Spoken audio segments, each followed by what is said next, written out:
Before the first light touched the window, the schoolmaster's wife opened her eyes from a long, still sleep. She did not turn or stir the heavy blankets, for the house was cold and the dark was deep. For a long while she lay there, listening to the steady breath of her husband beside her, and the faint, patient tick of the clock reel on the wall. The sound came from the main room, a soft wooden heartbeat, counting out the small hours of the morning. She knew the house was quiet, the schoolroom next door still empty, and the village beyond wrapped in the last hour of night.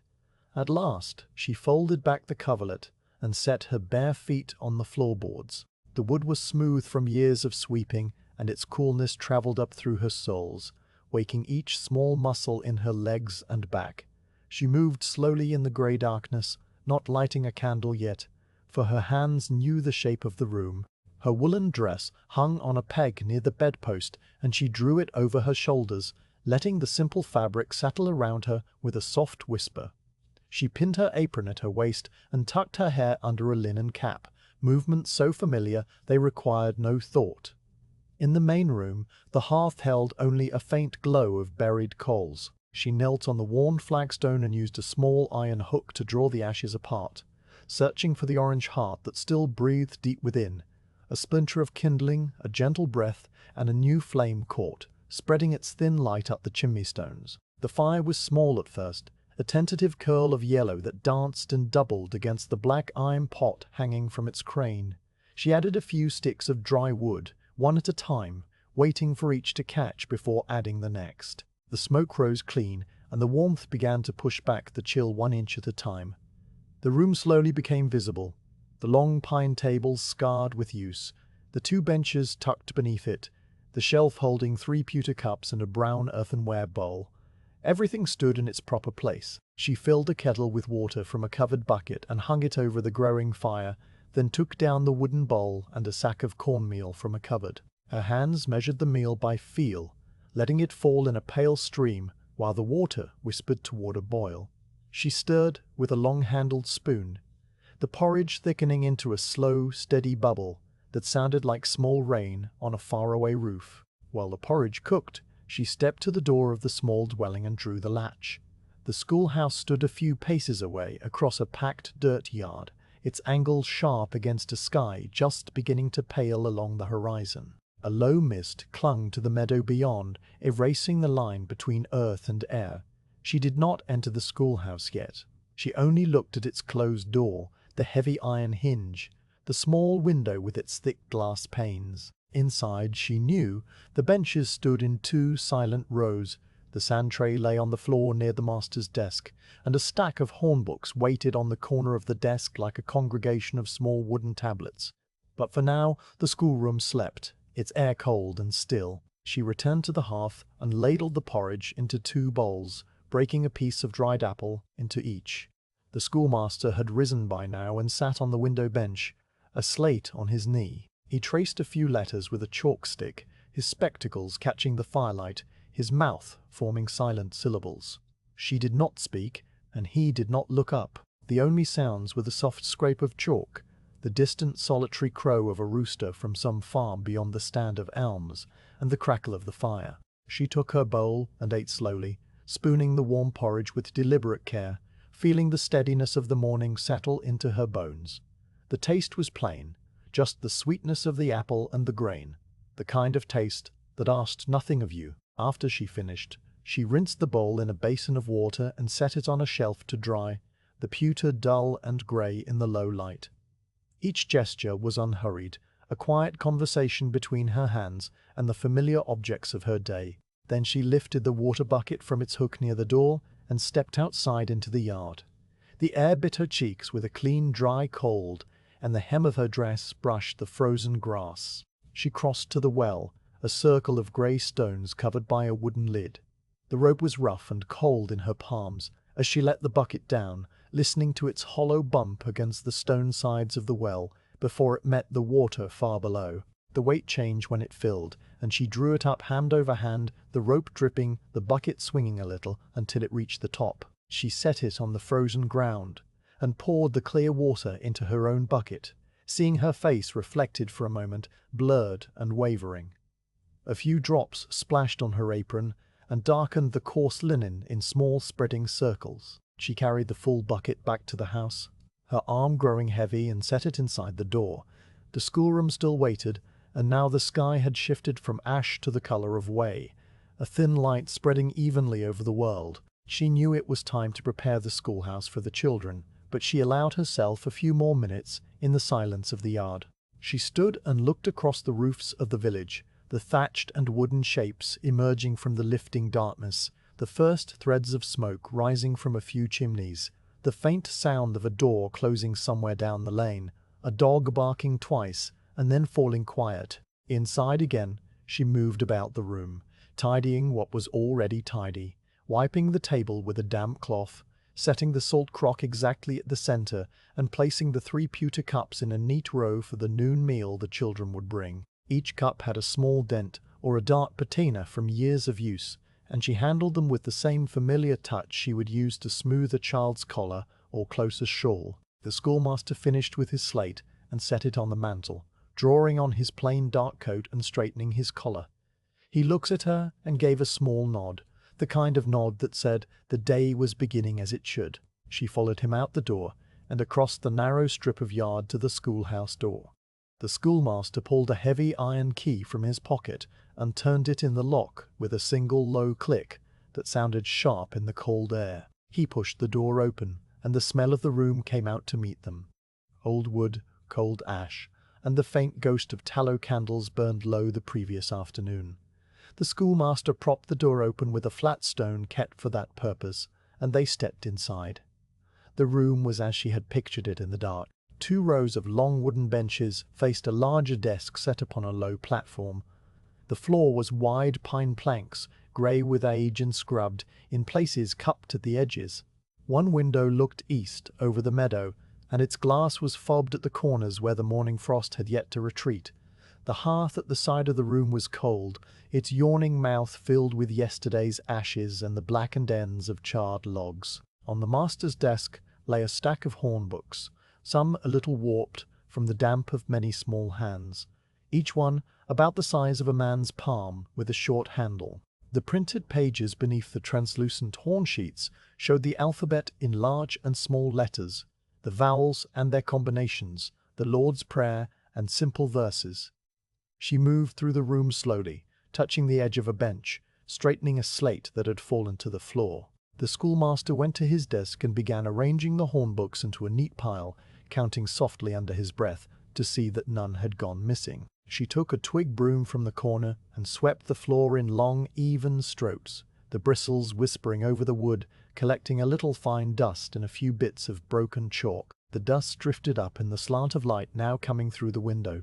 a slow dance of tiny particles turning and turning without hurry. Next she emptied the ash bucket from yesterday's fire into a heap outside and brought in a fresh armload of split wood from the small shed at the back of the schoolhouse. She knelt before the hearth and laid the fire with the same patience she had used in the house, a nest of dry grass and splinters, a few small twigs crossed over and then larger sticks arranged so that air could move between them. The schoolmaster handed her the flint and steel from a niche in the mantel, and she struck a spark once,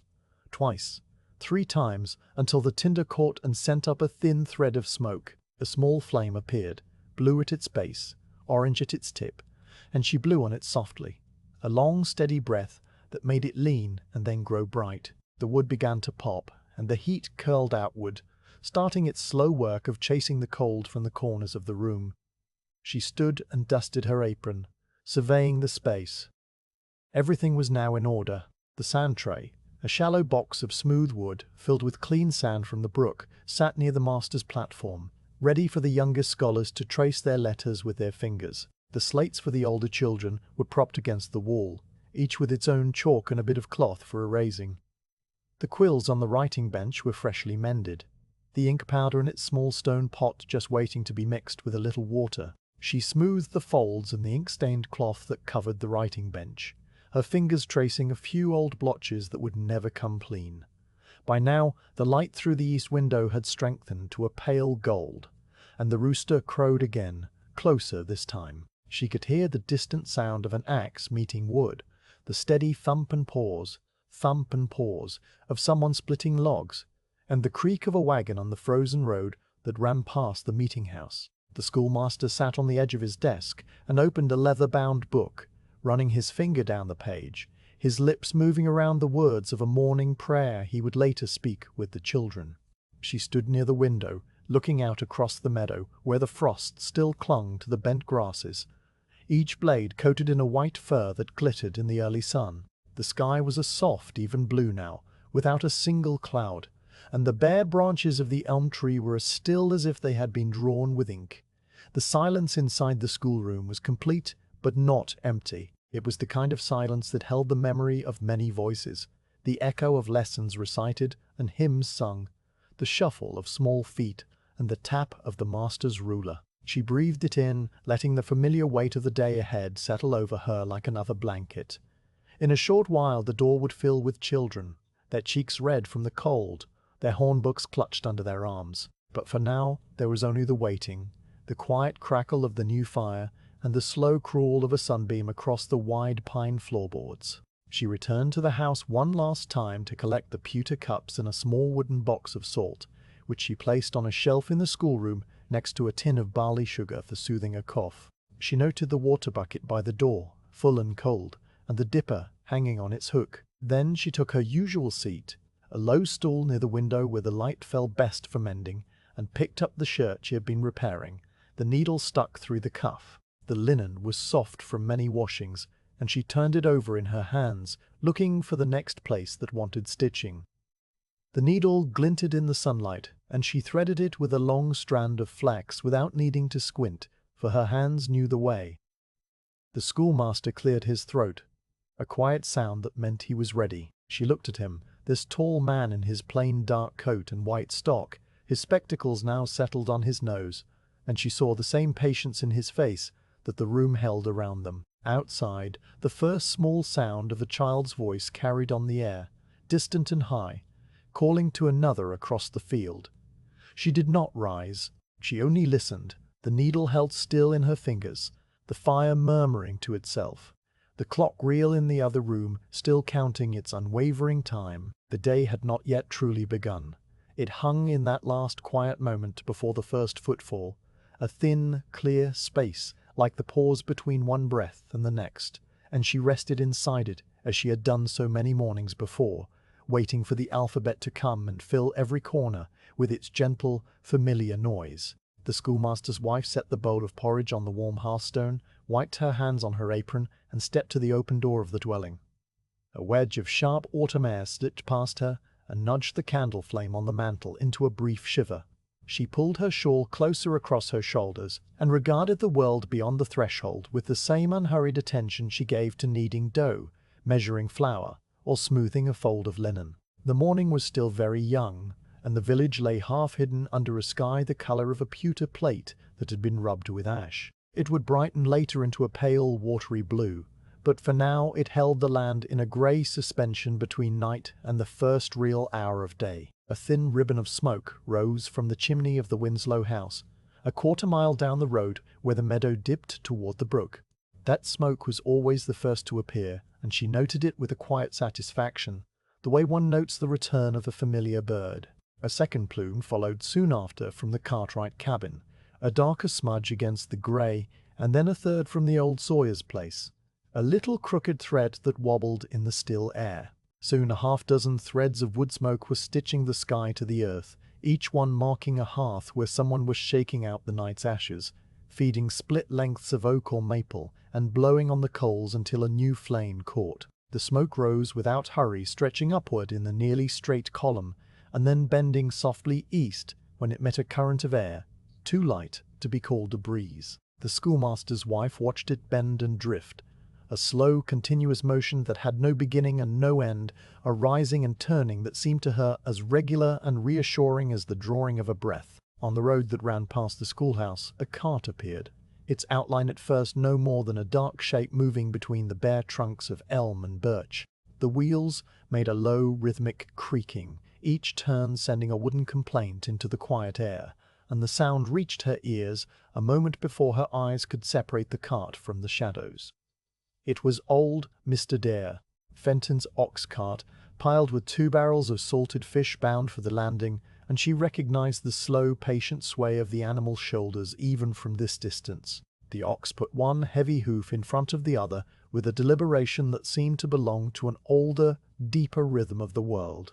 and the cart's creak followed each step in perfect time, a duet of wood and iron and animal weight moving at something less than a walking pace. She watched it travel the length of the road that was visible from the doorstep, perhaps 300 yards of frozen rut twisting between stone walls, until the dark shape dissolved into a stand of pines, and the creaking faded to a faint, intermittent murmur that you might mistake for the settling of a roof beam or the quiet talk of distant crows. From somewhere beyond the pines came the sound of an axe biting into wood, a clean, splitting note that carried far in the cold air. It was a sound she knew well,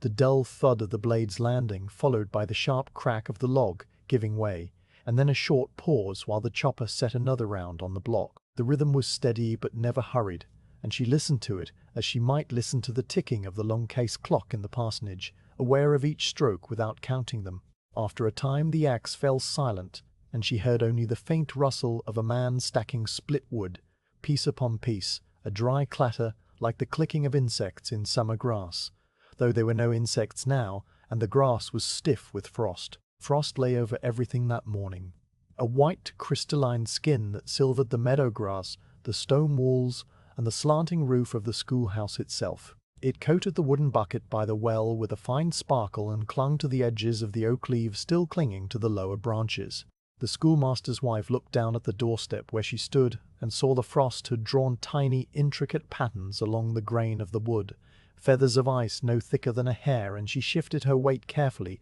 so as not to crush them more than necessary. The cold came up through the thin soles of her shoes and made her toes curl, a dull, familiar ache that she accepted without complaint as one more ordinary fact of the morning. She breathed out and watched her breath hang in front of her face for a moment, a little ghost that vanished as quickly as it appeared, and then she took up the broom that leaned beside the door. Sweeping the step was a simple motion, the bristles scraping over the wide floorboard in a soft, repetitive hush, hush, hush, that calmed her mind even as it cleared away the dust and bits of dried leaf accumulated overnight. She worked with small, economical strokes, drawing the broom toward her body and then flicking the debris to one side, where it drifted down into the cold grass and lay still. The broom was an old one, its birch twigs worn unevenly at one corner, and she had to angle it just so to catch the finer particles. This small adjustment, made without thought, was part of the long habit of her body, a knowledge stored in her wrists and shoulders, and she completed the task with the same quiet attention she gave to every domestic duty that filled the hours from waking to sleep. When the step was clean, she leaned the broom against the doorframe and straightened her back, letting her gaze travel once more over the landscape that was slowly emerging from the half-light. The sky had lightened from ash-grey to the colour of whey, and a faint line of gold was beginning to show above the ridge to the east, a seam of light that widened almost imperceptibly as she watched. The bare trees on the ridge stood out black against this growing brightness, their branches a delicate filigree of intersecting lines, and the frost on the meadow below began to catch the first low rays of sun, glinting here and there like scattered salt. The air remained perfectly still, and the temperature had not yet risen enough to begin the day's thaw, so the frost held its shape, and the world seemed suspended in a brittle, shining quiet that preceded the full arrival of morning. A small movement down the lane caught her eye, a spot of brown and grey that resolved into the shape of a child trudging along the cart track with a hornbook hanging from a leather thong around the wrist. The child was bundled in a heavy woolen cloak that fell past the knees, its hood drawn up so that only the pink tip of a nose and a wisp of pale hair were visible. A pair of small feet and thick leather shoes appeared and disappeared beneath the hem of the cloak with each step, setting a dutiful pace that was neither fast nor slow. The schoolmaster's wife watched the child come closer, recognizing the particular tilt of the head that belonged to young Samuel, the cooper's boy, who always arrived first, long before the schoolmaster even opened the door. Samuel's path led him past the well, around the corner of the schoolhouse, and to the flat stone where he would sit and wait, swinging his feet against the frozen ground until the other children arrived. He did not look up at her, but kept his eyes on the road, and she did not call out to him, for there was no need to disturb the quiet routine that shaped every morning. A second figure appeared farther back, near the fork where the lane split toward the gristmill, and then a third, this one smaller, and accompanied by a taller shape that must be an older sister. They walked in the same silent, steady manner, their heads bent slightly, as if in thought, their hornbooks swinging gently in time with their steps. The children came from different directions, some along the main lane, and others cutting across the meadow where a faint footpath had been worn into the frost-killed grass, and they moved like separate streams of water, finding their way down a slope to join in a single pool. The schoolmaster's wife observed this convergence with the same calm she might bring to watching clouds merge in a summer afternoon, a slow, inevitable gathering that required no intervention and promised no surprise. From the doorway she could see the whole pattern of the village laid out before her, a loose cluster of homes and outbuildings strung along the single road that wound its way between fields cleared decades ago and woodland that still crowded close on every side. The houses were simple wooden structures with steep roofs and small windows of oiled paper or greenish glass, each one sitting within its own patch of hard-packed earth where chickens scratched and a few sheep might wander. Stone walls divided the fields, running in straight lines up the hillsides and disappearing into the trees, their grey stones covered with a patchwork of lichen that was now edged in frost. Beyond the cleared land the forest rose thick and dark, a tangle of bare hardwood and dense evergreen that stretched for miles in every direction, and the only sign of human presence in that wilderness was the narrow road itself, a ribbon of frozen mud and wheel tracks that vanished into the shadows between the trees. She turned her attention back to the nearer view, to the schoolhouse yard, where a small bird was hopping along the lowest branch of the elm that stood at the edge of the clearing. The bird was a chickadee, its black cap and white cheeks distinct in the growing light, and it flicked from branch to branch with short, energetic movements, pausing to peck at something hidden in the bark, and then flitting away again. She watched it until it flew off toward the forest, a tiny dart of motion that the eye could barely follow, and then she looked down at her own hands resting on the doorframe, the knuckles reddened from cold water and the skin rough from years of work. The sight of her hands, steady and familiar, brought her back to the immediate moment, and she realized that the light had shifted again, that the sun was now fully above the ridge, and the frost was beginning its slow retreat from the meadow grass. The schoolmaster's voice came from inside the dwelling, a low murmur that she could not quite make out, and she knew he was rehearsing the day's lesson, moving his finger along the lines of the hornbook as he recited the letters and syllables under his breath. She did not turn to look at him, but remained in the doorway a little longer, feeling the sun touch her face for the first time that day, a pale warmth that was more the promise of heat than heat itself. The axe resumed its distant rhythm, the smoke continued its slow rise, and the children kept coming along the lanes and footpaths, their small shapes growing more distinct as they approached. The village was fully awake now, settling into the quiet, repeated motions of another morning, and the schoolmaster's wife stood at the threshold, between the tidy silence of her home and the gentle, accumulating noise of the world outside, watching both with equal calm until the moment arrived, as she knew it would, to take up the next small duty of the day. The schoolmaster set down his slate and straightened the collar of his plain dark coat, running a thumb along the edge of his stock to be certain it lay flat against his throat. His wife watched him from her stool near the window, a half-mended cuff still resting in her lap.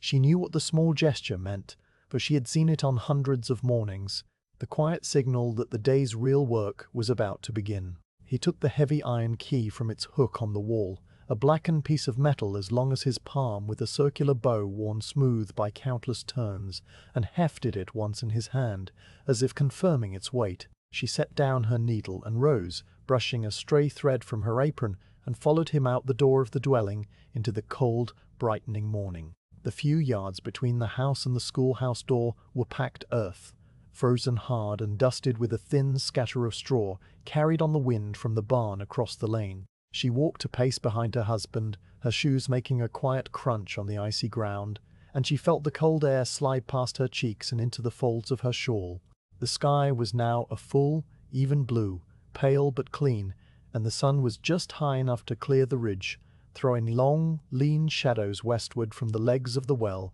and the trunks of the elms. The schoolhouse stood before them, a simple rectangle of unpainted clapboard that had weathered to a silver grey. Its roof of split wood shakes dark with moisture along the lower edge. The single chimney rose straight and plain from the north gable, and already a thin, patient trickle of smoke from the fire she had laid earlier was rising from its mouth, bending a little in the same direction as all the other threads of smoke in the village. The door was a wide plank construction hung on great iron strap hinges, and it held the morning light in the hollows of its grain, a landscape of tiny ridges and valleys worn by wind and rain. The schoolmaster fitted the key into the lock, a square iron box set into the wood, and turned it with a single solid click that echoed in the silent yard.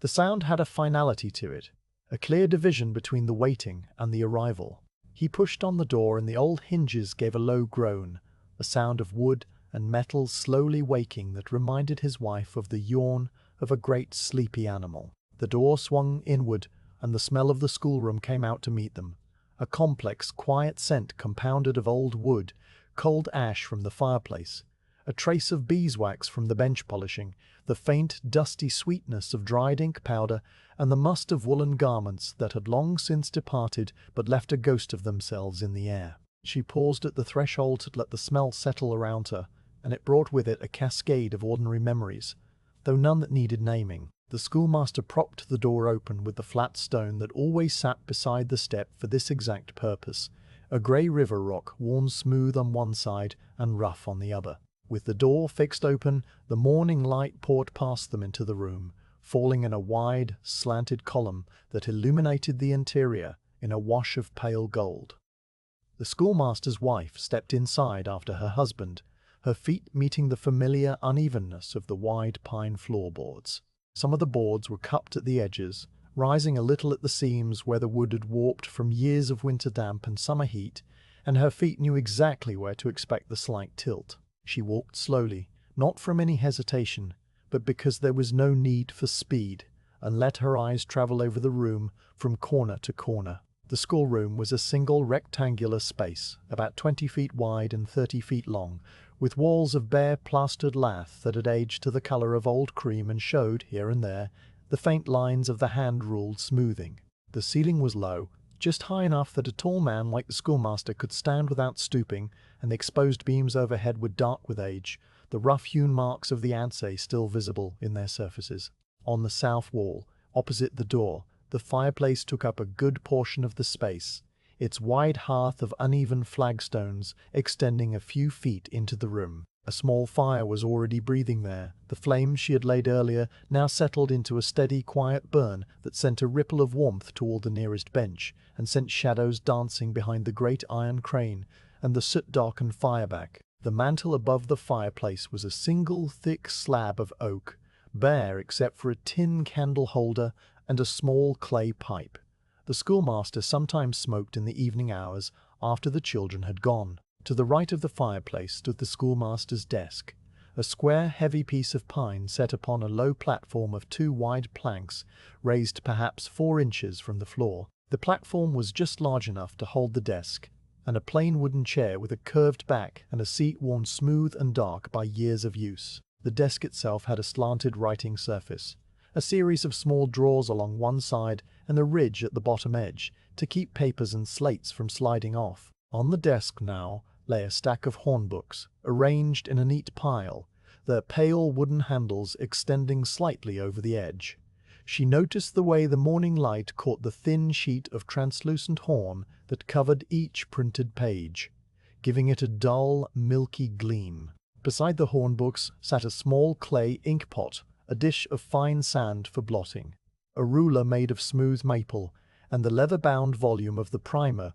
that the schoolmaster used for the afternoon reading lessons. Everything on the desk was placed with an exactness that pleased her, each object parallel or perpendicular to the edges of the wooden surface. A quiet geometry of preparedness. The window was on the east wall, a single sash of thick greenish glass divided into small panes by wooden muntins. The glass had bubbles and ripples in it, the legacy of its making, and the world outside appeared wavering and slightly distorted when you looked through it, as if seen through clear water. The morning sun came through this window in a solid, slanted beam that crossed the room at a diagonal falling upon the floorboards, climbing the far edge of the writing bench, and ending in a bright patch on the plaster wall. Inside the shaft of light, a slow, continuous drift of fine dust motes was turning and spinning,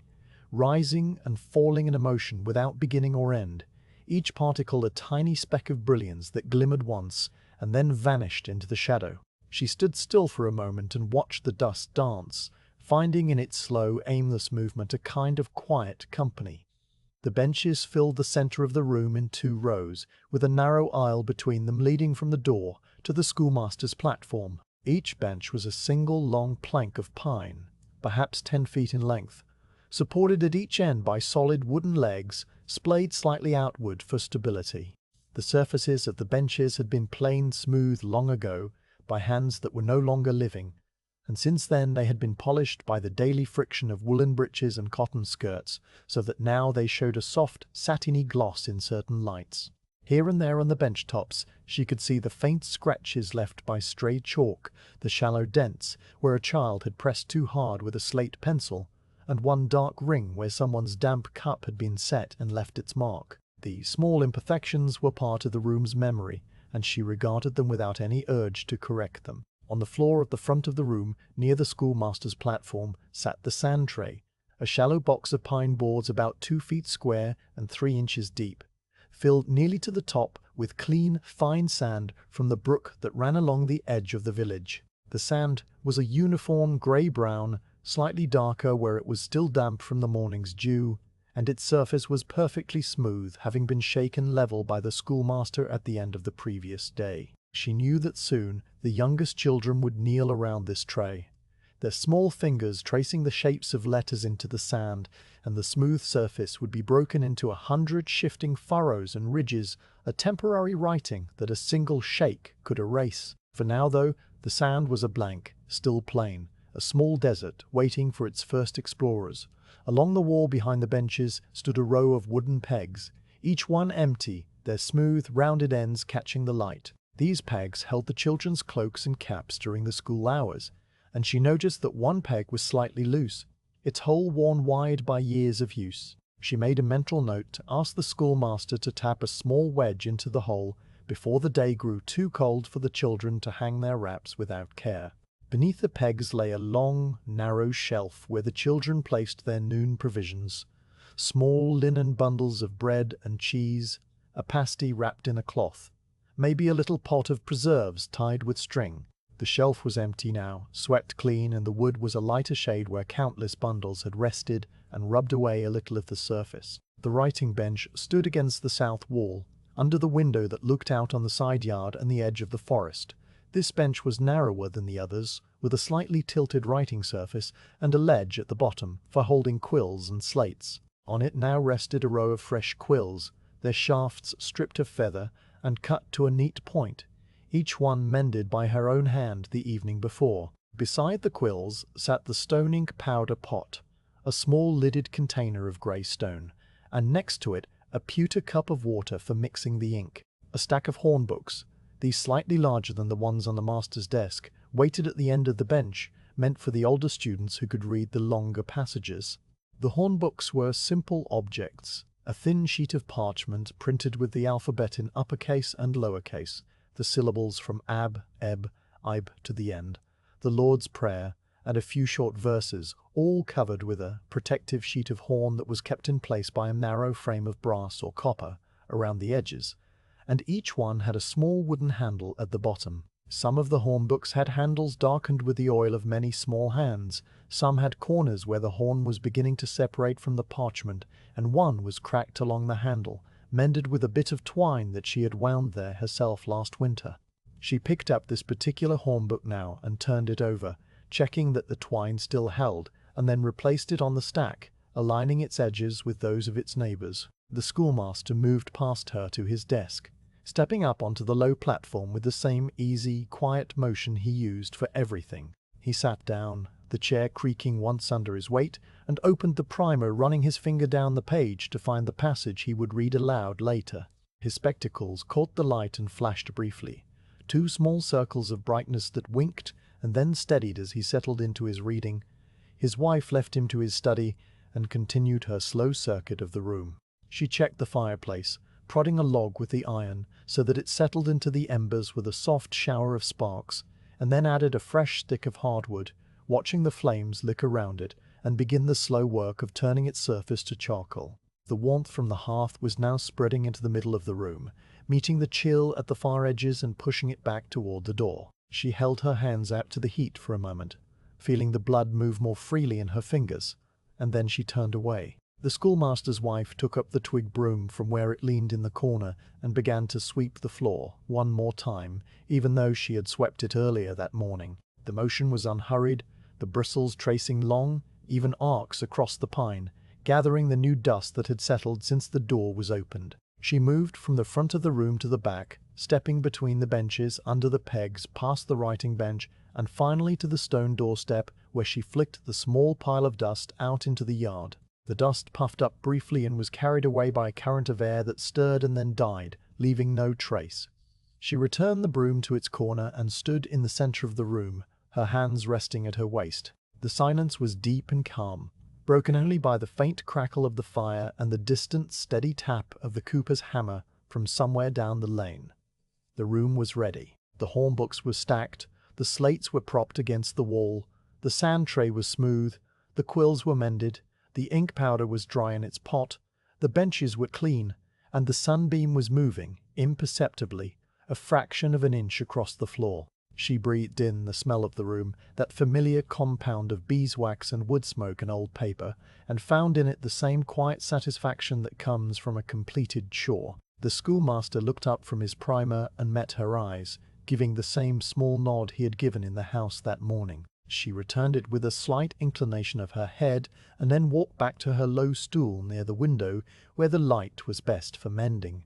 She sat down, smoothing her apron over her lap, and picked up the shirt she had been repairing. The needle was still threaded, and she began again, drawing the flax through the linen in small, even stitches, each one the same length as the one before. Her hands moved with a steady, automatic rhythm, and her mind grew quiet, lulled by the warmth of the fire, the stillness of the room, and the knowledge that soon, very soon, the first small footsteps would sound on the frozen ground outside, and the day's long, gentle recitation would begin. The schoolmaster's wife had drawn her needle through the cuff only twice, when she heard the first small scuff of leather on the frozen ground outside. It was a sound so faint that it might have been a dry leaf scraping across the yard, but she knew it for what it was, and she let her hands fall still in her lap. The needle rested against the linen, catching the light from the window, while she listened with the still attention of someone who has learned to hear the small things. A second soft scrape followed, then a third, and then a pause, as if the owner of the shoes had stopped to adjust a strap or to rub a cold nose on a woolen sleeve. The schoolmaster, seated at his desk with the primer open, did not look up, but she noticed the faint tilt of his head that meant he too was aware of the approaching presence. Presently, a small shape appeared in the open doorway, blocking a portion of the pale morning light that streamed in across the threshold. It was young Samuel, the cooper's boy, his hood still drawn up over his head, and a hornbook dangling from the leather thong around his wrist. He stood there a moment, his cheeks bright red from the cold and his breath coming in small white puffs that the sunlight caught and dissolved. His cloak was a heavy brown wool, patched at one elbow with a square of darker fabric, and the hem was stiff with frost where it had dragged over the meadow grass. He shifted his weight from one foot to the other, a tiny restless motion that made the floorboard creak, and then he stepped fully inside, remembering at the last moment to wipe his shoes on the flat stone, a gesture so practiced it had become part of his body's memory. Behind him came a second child, a girl of perhaps 8 years with a faded blue cloak and a homespun dress the color of dried corn husks. She held her hornbook in both hands, gripping the wooden handle as if it were a small treasure, and her eyes, a soft grey, moved slowly around the room before settling on the schoolmaster's wife. The wife gave her a small nod, the kind of nod that asked nothing and promised nothing, and the girl's shoulders dropped a fraction of an inch, some invisible tension loosening. She walked to the row of pegs on the wall, her shoes making a soft, steady patting on the pine floor, and hung her cloak with careful, deliberate motions, smoothing the collar before she turned away. Then she took her place on the second bench from the front, near the middle, where she always sat, her movement so automatic that she might have been tracing a path drawn on the floor. The doorway now filled more rapidly, as if a small dam had broken and the trickle of arrivals had become a gentle, steady stream. 3 children came together, a boy and 2 girls who were siblings, their faces sharing the same wide-set eyes and the same pointed chin. The boy, the eldest, carried a cloth bundle that held their noon bread, and he walked with a slight swagger that was mostly for show, a bravado that melted as soon as he crossed the threshold into the quiet order of the schoolroom. His sisters followed close, their cloaks brushing together with a soft hushing sound, and they hung their wraps on 3 pegs in a row, the smallest girl stretching up on her toes to reach. The schoolmaster's wife rose from her stool and moved toward them, her footsteps soundless on the old wood, and she took the cloth bundle from the boy's hands, her fingers grazing the cold, rough wool of his sleeve. She carried the bundle to the long shelf under the pegs and set it down beside a small clay pot tied with twine that another family had sent the day before, aligning it with the edge of the shelf out of a habit of neatness. More children were arriving now, their small bodies filling the doorframe one after another, their voices low and murmuring like the sound of bees in a distant hive. They came in pairs and alone, some walking with the brisk step of those eager to be out of the cold, and others dragging their feet with the reluctance of those who would have preferred to linger by a warm hearth. Each one paused at the threshold to wipe their shoes. A quick, practiced scrape on the stone that left a little smear of frost and mud, and then they entered, bringing with them the crisp, clean scent of the outside air, a smell that mingled with the wood smoke and beeswax of the room until it faded into the general warmth. The schoolmaster's wife stood near the peg wall, her hands folded at her waist, and watched each child cross the room to a particular bench, a particular spot that belonged to them by long custom. There was no jostling for places, no argument, only the quiet drift of small figures settling into the spaces they had occupied all through the autumn and the winter before. A boy named Thomas, the miller's son, came in with his collar turned up and his hornbook tucked under his arm. His cheeks had the raw, scrubbed look of a recent wash, and his hair was damp at the temples where his mother had combed it flat before sending him out the door. He nodded to the schoolmaster's wife as he passed, a quick bob of the head that was almost a bow, and then he slid onto the end of the front bench, setting his hornbook on his knees, with the care of someone placing a fragile object on a shelf. Next to him, a smaller child, a girl named Patience, who was just beginning her 2nd year of schooling, sat with her feet dangling well above the floor, her shoe swinging in a slow, rhythmic pendulum that tapped the bench leg with a soft, steady knocking. The sound was so quiet that it barely registered, just another layer in the accumulating texture of small noises that filled the room. The schoolmaster's wife moved among the benches now, her path the slow, winding line that carried her past each row. She paused beside a child whose cloak strings had come undone, her fingers making quick work of the cold, damp knot, retying it into a neat bow before she moved on. She noticed a boy whose hornbook had a splintered edge, and made a mental note to sand it smooth before the morning recitation, so that no small finger would catch on the rough wood. She bent to whisper a word to a tiny girl whose lip was trembling, though no tears had fallen, and the trembling stopped, replaced by a slow, steady breath that the girl drew and let out again. The wife's touch was light, her voice a murmur that no one else could hear, and the moment passed without any sign of disturbance, folded into the ordinary fabric of the morning. By the time the last child stepped through the door, a tall girl of 12 with her hair braided in a thick plait down her back, the room had taken on the close, comfortable warmth that comes from many bodies gathered in a small space. The fire in the hearth popped and settled, sending up a brief flare of orange that threw sharp shadows against the wall, before subsiding again. The schoolhouse door remained propped open for a few moments longer, allowing one final child, red-cheeked from running, to hurry across the threshold with a mumbled apology that no one required. Then the schoolmaster rose from his chair, walked to the door, and lifted the flat stone from its place, letting the heavy door swing shut with a deep, resonant thud that seemed to seal the room off from the rest of the world. The light through the east window had shifted from pale gold to a clear, steady white, and the sunbeam that had been slanting across the writing bench now fell directly on the first row of children, illuminating the crowns of their heads and the wooden handles of their hornbooks. Dust motes still drifted in the light, slow and aimless, and the room, now full, had settled into a quiet that was different from the silence that had come before. It was the quiet of small bodies learning to be still, of breaths drawn and held, of the rustle of woolen sleeves and the occasional shuffle of a shoe on a floorboard. A boy near the back coughed once, a dry, small sound, and then the silence returned, deeper than before.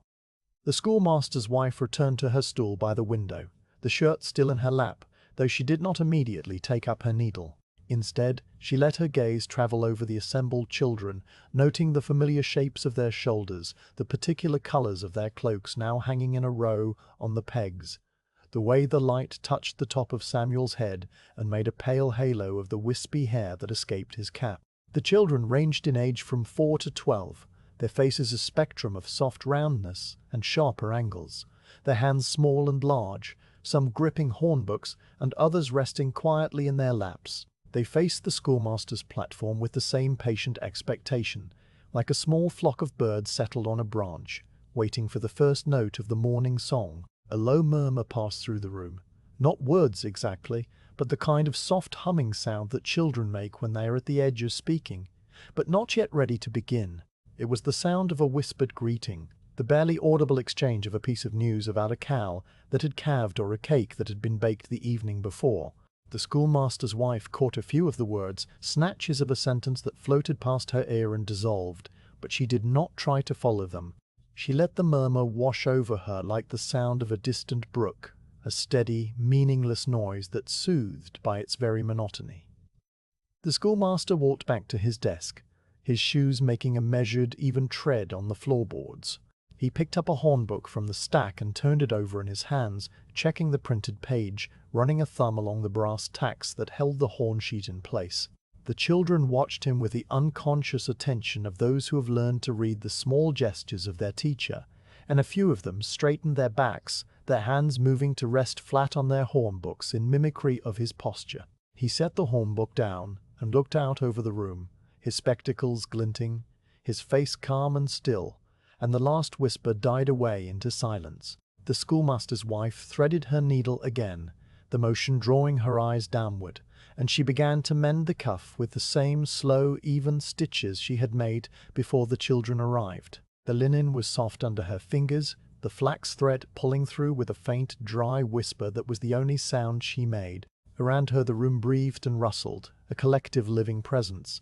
and she felt herself a part of it, a small, steady point in the center of the morning. On the first bench, a boy shifted his weight, and his hornbook, slipping from his lap, fell to the floor with a flat wooden clack that made several heads turn. He picked it up quickly, his ears turning pink, and the schoolmaster glanced toward him but said nothing, and the moment passed, folded back into the calm. A few more children trickled in, stragglers who had stopped to watch a bird in the path, or whose shoes had come untied twice on the walk from the lane. Each one brought a small gust of cold air that curled around their ankles and vanished, and each one hurried to a bench with a slight duck of the head, a silent acknowledgement of a minor lateness that was entirely forgivable. The last of these was a boy with a runny nose, who wiped it on his sleeve before the schoolmaster's wife caught his eye and gestured toward the linen handkerchief tied to his belt. He fumbled with the knot, sniffed once, and managed to bring the cloth to his face just as she looked away,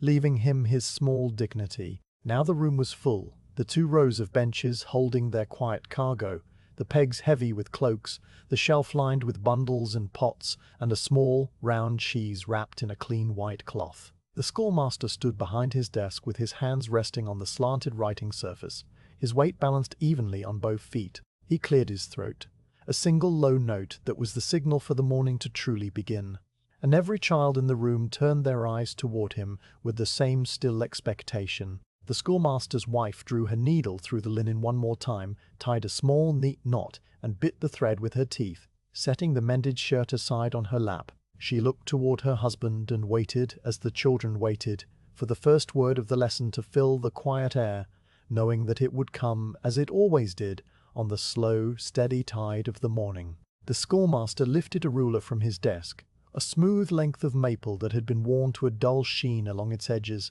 and tapped it once against the wooden surface. The sound was not loud, a single dry click that cut through the soft rustling of the room and settled into silence. Every child on the two long benches stopped moving, their hands coming to rest on their hornbooks or folding quietly in their laps, their faces turning toward the platform with the unified attention of a small flock that has heard a familiar call. The schoolmaster's wife, seated on her low stool by the east window, let her mending fall slack in her hands and lifted her gaze to watch the morning's first recitation begin. The schoolmaster looked over the assembled children with the same calm, unhurried expression he wore every morning, his spectacles catching the firelight and the sunbeam in two small, bright circles. He let the silence stretch for a long moment, a pause that gave the children time to settle their breathing and to find the still center of their own attention. And then he spoke in a voice that was low and even, a voice that asked for nothing more than listening.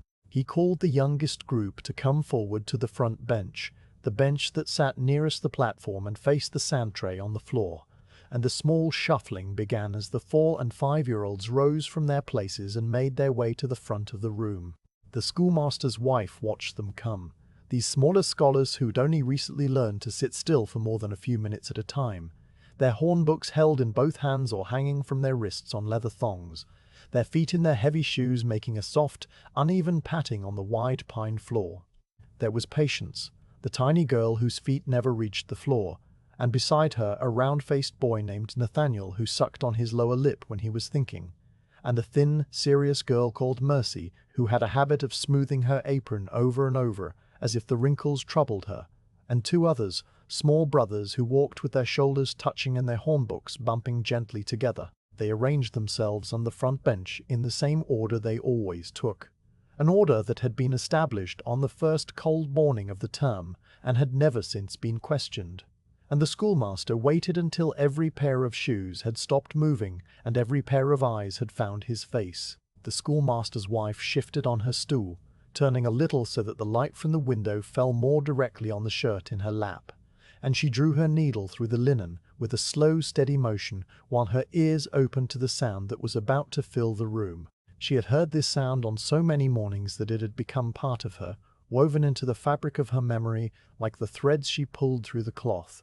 And yet each morning it came to her fresh, a small, quiet gift that never lost its power to soothe. The schoolmaster held up his own hornbook, a slightly larger one that he kept on his desk for teaching, and pointed with the tip of the ruler to the first letter on the page. The children on the front bench lifted their hornbooks in imitation, their small hands gripping the wooden handles, their eyes moving to the large black shape of the letter A at the top of the printed sheet. The schoolmaster spoke the letter aloud, his voice a low, clear note that hung in the air for a moment, and then the children answered him in their thin, high voices, a chorus of small sounds that rose together and blended into a single tone. A, they said, drawing the vowel out a little longer than necessary, their mouths opening wide in the way they had been taught, and the sound of it, that single open note, seemed to push back the silence of the room and fill the space between the benches and the rafters. The schoolmaster moved the ruler down the page to the next letter,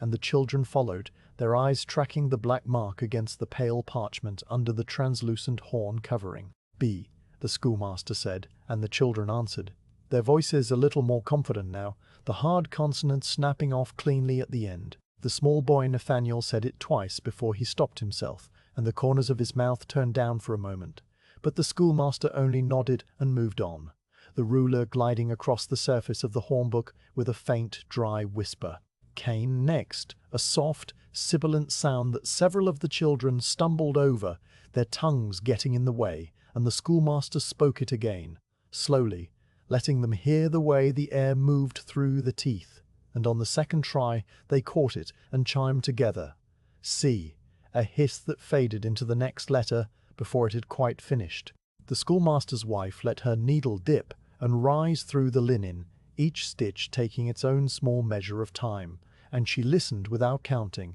without expecting, simply receiving each letter as it came. D, a heavy sound that dropped from the tongue, and E, another long vowel that the children liked to hold in their mouths, and F, which made the small girl Mercy purse her lips and blow a little too hard so that a tiny spray of spittle flew toward her hornbook, and she wiped it quickly with her sleeve before anyone could notice, though the schoolmaster's wife noticed and felt a small, gentle sympathy.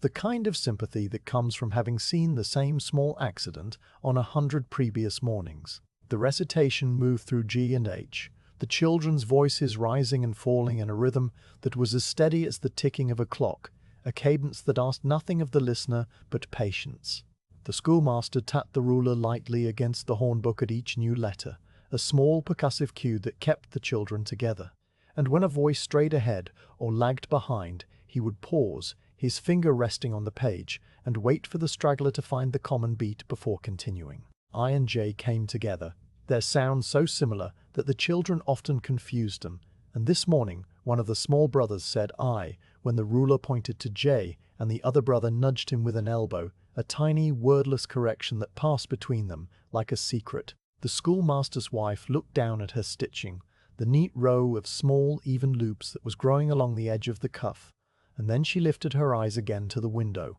Outside, the morning had continued its slow advance, the sun climbing higher above the ridge and the frost on the meadow grass retreating into a fine silver mist that hung just above the ground. A bird crossed the glass, a swift, dark flicker that was gone before she could name it, and the light through the window had shifted from white to a warmer shade. A pale honey that lay across the floorboards and touched the edges of the children's shoes. She returned her gaze to the front bench, where the recitation had reached K and L, the children's small mouths shaping the sounds with the careful, deliberate movements of those who are still learning the feel of language on their tongues. M and N brought a kind of humming to the room, a resonance that seemed to vibrate in the children's chests, and several of them closed their eyes as they spoke the sounds, feeling the letters more than hearing them. The schoolmaster walked slowly along the front of the room, his shoes making a soft, measured tread on the floorboards, and he paused before each child in turn,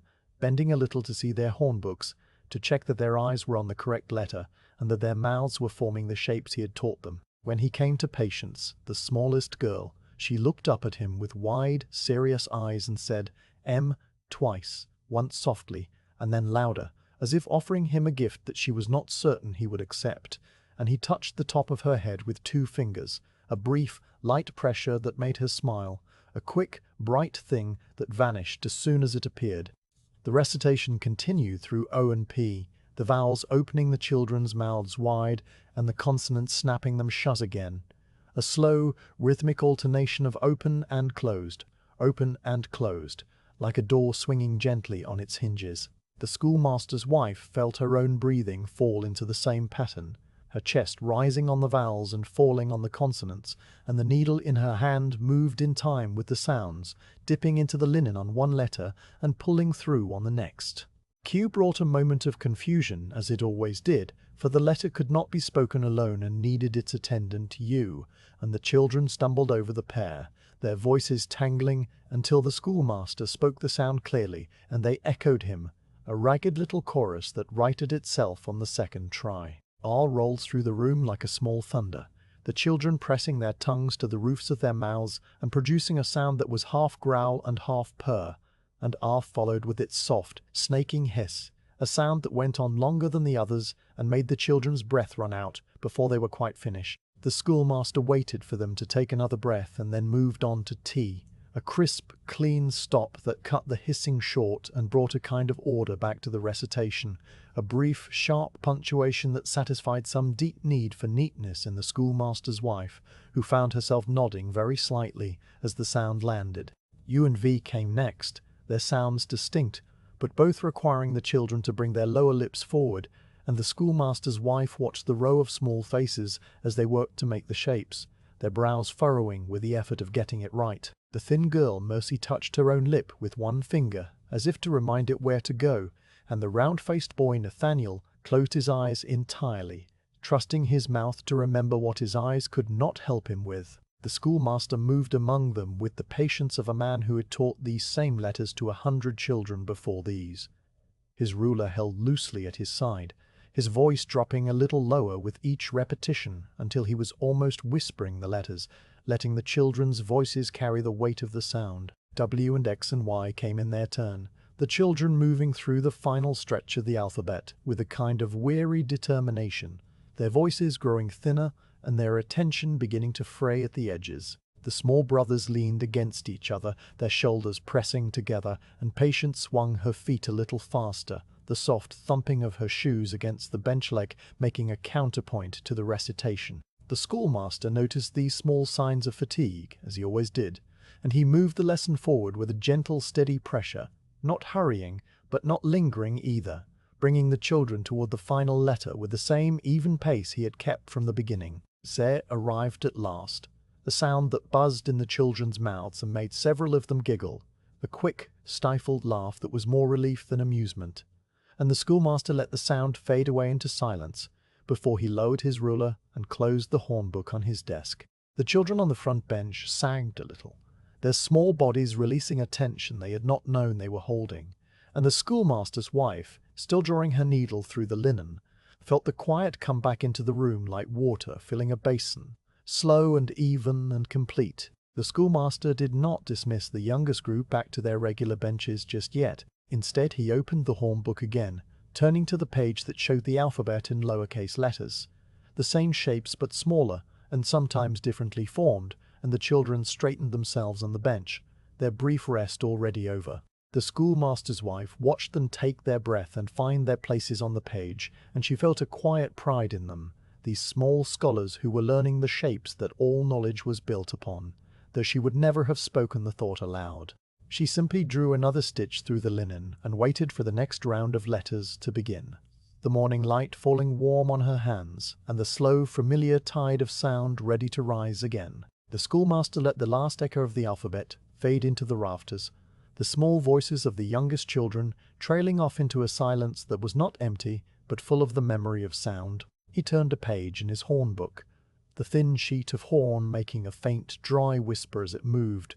and the children on the front bench watched his hands with the patient attention of those who have learned that waiting is part of the lesson. The schoolmaster's wife, still seated on her low stool by the east window, drew her needle through the linen cuff one more time, and then let her hands rest in her lap, the half-mended shirt settling over her knees like a quiet animal. She knew what was coming next, for the pattern of the morning never varied, and she settled herself more comfortably against the wooden back of the stool, preparing to listen. The schoolmaster raised his ruler again and pointed to the next section of the hornbook, the page where the letters gave way to syllables, those small combinations of vowel and consonant that bridged the gap between knowing the alphabet and reading whole words. The children on the front bench leaned forward a little, their hornbooks tilting toward the light, and the schoolmaster spoke the first syllable in his low, even voice. Ab, he said, drawing the vowel out just enough to give the children time to find the mark on their own printed sheets.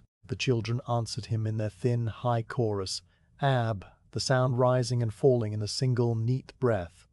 And then they moved on to Eb, their mouths shifting only slightly, the difference between the two sounds so small that it was almost not there at all. The schoolmaster's wife heard the tiny variation, the way the tongue flattened a little for the second syllable, and she found herself marveling, as she often did, at the precision of the small, soft voices that filled the room. Eb followed, and ob, and ub, the children working their way through the 5 vowel sounds with a steady, rhythmic determination, each syllable a small, complete thing that arrived and departed in the space of a breath. The round-faced boy Nathaniel stumbled over ob, his lips making the wrong shape, and the schoolmaster spoke the syllable again, his voice patient and unhurried, before the boy found the right note and joined the others. The thin girl Mercy closed her eyes as she spoke, her face smoothing into an expression of deep concentration, and the small brothers leaned their shoulders together and chanted the syllables in perfect unison,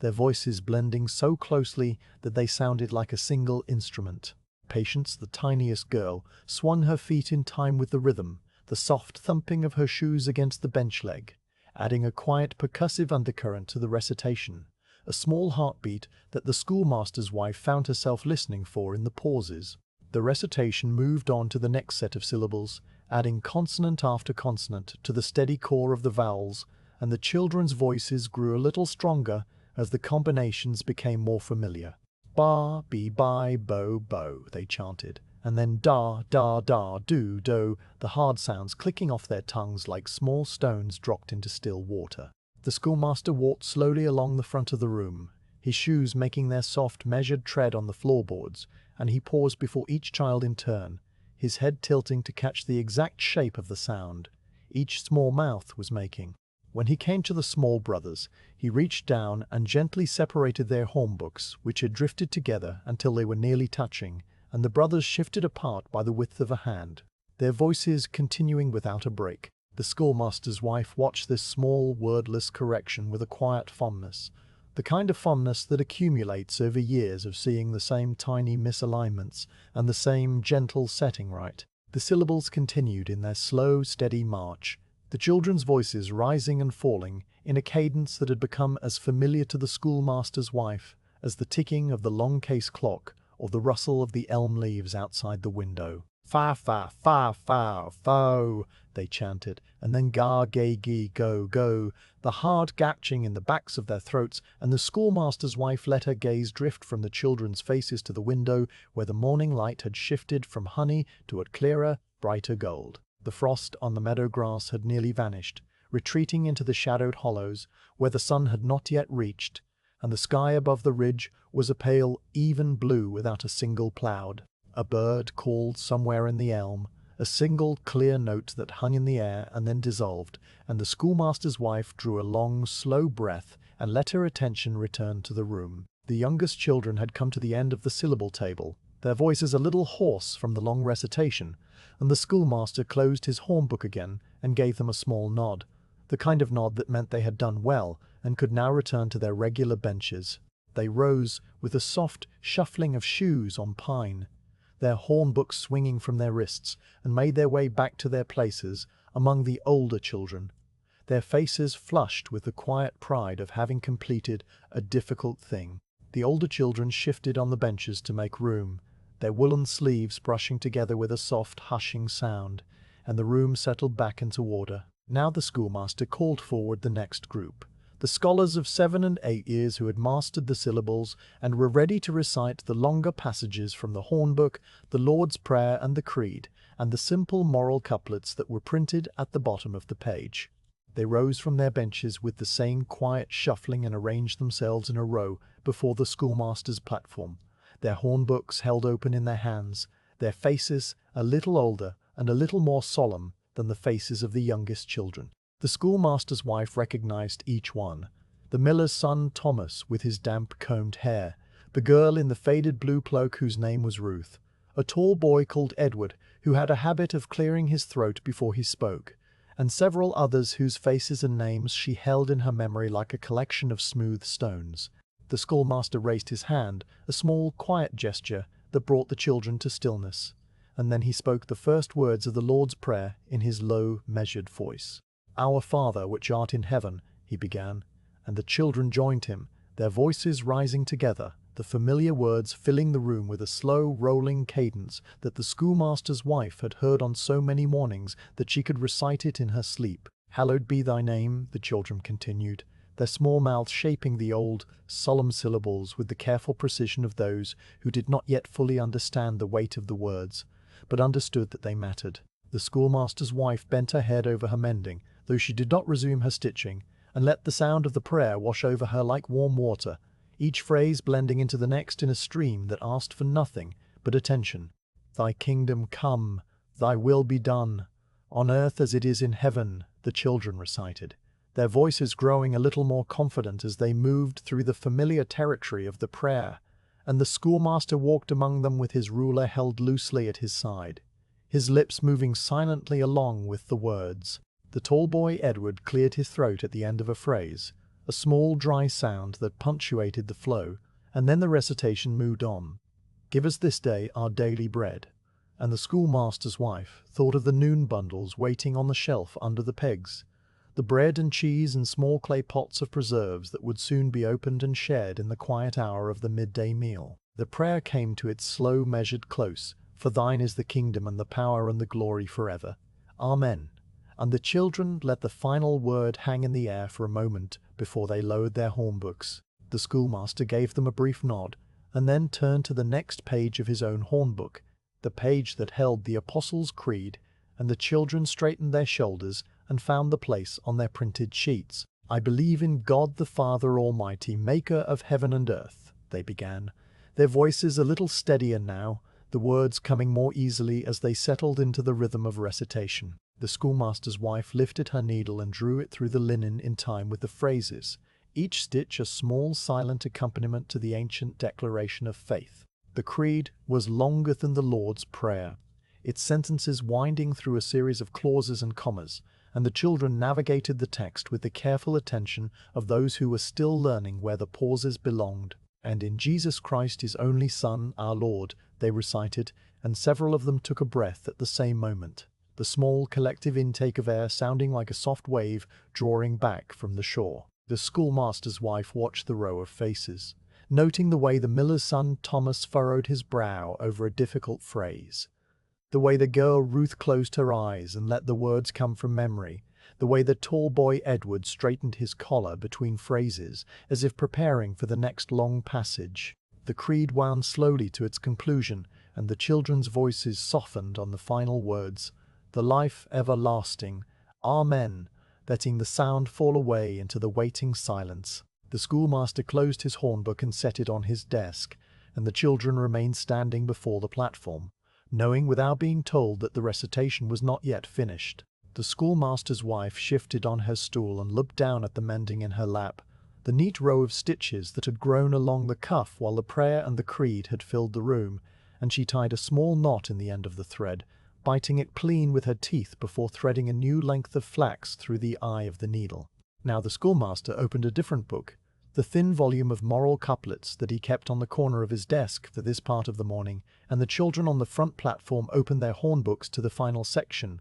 where a series of short, rhyming verses were printed in a column down the page. The couplets were simple things, pairings of lines that taught small lessons about honesty and industry and kindness, and the children recited them one by one, their voices finding the rhyme at the end of each second line, with the small, pleased emphasis that the schoolmaster's wife had come to recognize over many mornings. "Love the Lord and keep his ways," read the first boy, his voice high and clear, and the children answered him with the second line, "And he will bless you all your days," the rhyme landing with a soft, neat click that was almost musical. The next child took up the following couplet, reading from the hornbook with a finger tracking beneath the lines, "Do not lie and do not cheat," and the group answered, "That your soul may be complete," the words falling into the same simple pattern of call and response that the schoolmaster's wife had heard on 100 mornings before this one. She drew her needle through the linen, each stitch taking its own small measure of time, and she felt her mind grow still and wide, holding the sounds of the room without grasping at them or examining them, simply letting the voices move through her like water, moving through a channel worn smooth by long use. The couplets continued, one after another, each one a small complete thought that asked for nothing beyond itself, and the children's voices, now thoroughly warmed to the task, moved through the verses with a quiet, steady confidence that had been absent from the earlier recitations. "Rise up early, do not be late," they recited, and the answering line came promptly, "For the Lord does watch and wait," and the schoolmaster's wife let her breathing slow to match the rhythm of the couplets, each inhale a line and each exhale a rhyme, a slow, peaceful alternation that seemed to stretch the morning out into a long golden ribbon without end. The last couplet was spoken by the girl Ruth, her soft grey eyes fixed on the hornbook, and the children answered her with the final rhyme, their voices blending into a single fading note that hung in the air for a moment and then dissolved into the general quiet of the room. The schoolmaster nodded once, a slow, deliberate motion that dismissed the group back to their benches, and they went with the same soft shuffling of shoes and brushing of woolen sleeves, settling into their places among the other children with the quiet satisfaction of a task completed. The schoolmaster's wife let her hands fall still in her lap, the mended shirt forgotten for a moment, and she looked around the room at the assembled children, their faces calm and their bodies still, the hornbooks resting in their laps or on the benches beside them. The light through the east window had climbed higher, the sunbeam now falling on the back wall above the pegs, and the dust motes still drifted in their slow, endless dance. The fire in the hearth had burned down to a bed of red coals that gave off a steady, even heat, and the scent of wood smoke mingled with the faint, dry smell of old paper and the clean, cold trace of the outside air that still clung to the cloaks on the pegs. The schoolmaster's wife picked up her needle again, threaded and ready, and bent over her mending while the room settled into the next quiet stretch of the morning, the sound of the Hornbook verses still echoing faintly in her memory like the ring of a bell that had stopped sounding but had not yet fallen entirely silent. The last of the Hornbook verses faded into the high corners of the room, and a long, slow quiet settled over the rows of benches. The schoolmaster closed the thin volume of couplets and set it aside on the corner of his desk, aligning its edges with the edge of the slanted writing surface, a small precise motion that marked the end of the recitation and the beginning of the next part of the morning. The schoolmaster's wife looked up from her mending and saw the children shift on their benches, their shoulders loosening and their hands moving to the slates and chalk sticks that lay beside them or in the small compartments under the bench seats. The sound of all these small preparations was a soft, dry rustle, like the sound of leaves turning over on a still autumn day, the scrape of chalk against wood, the faint clack of slate meeting slate, the whisper of a cloth being folded to make an eraser. The youngest children did not take up slates, but rose from their places and walked one by one to the sand tray that sat on the floor near the schoolmaster's platform.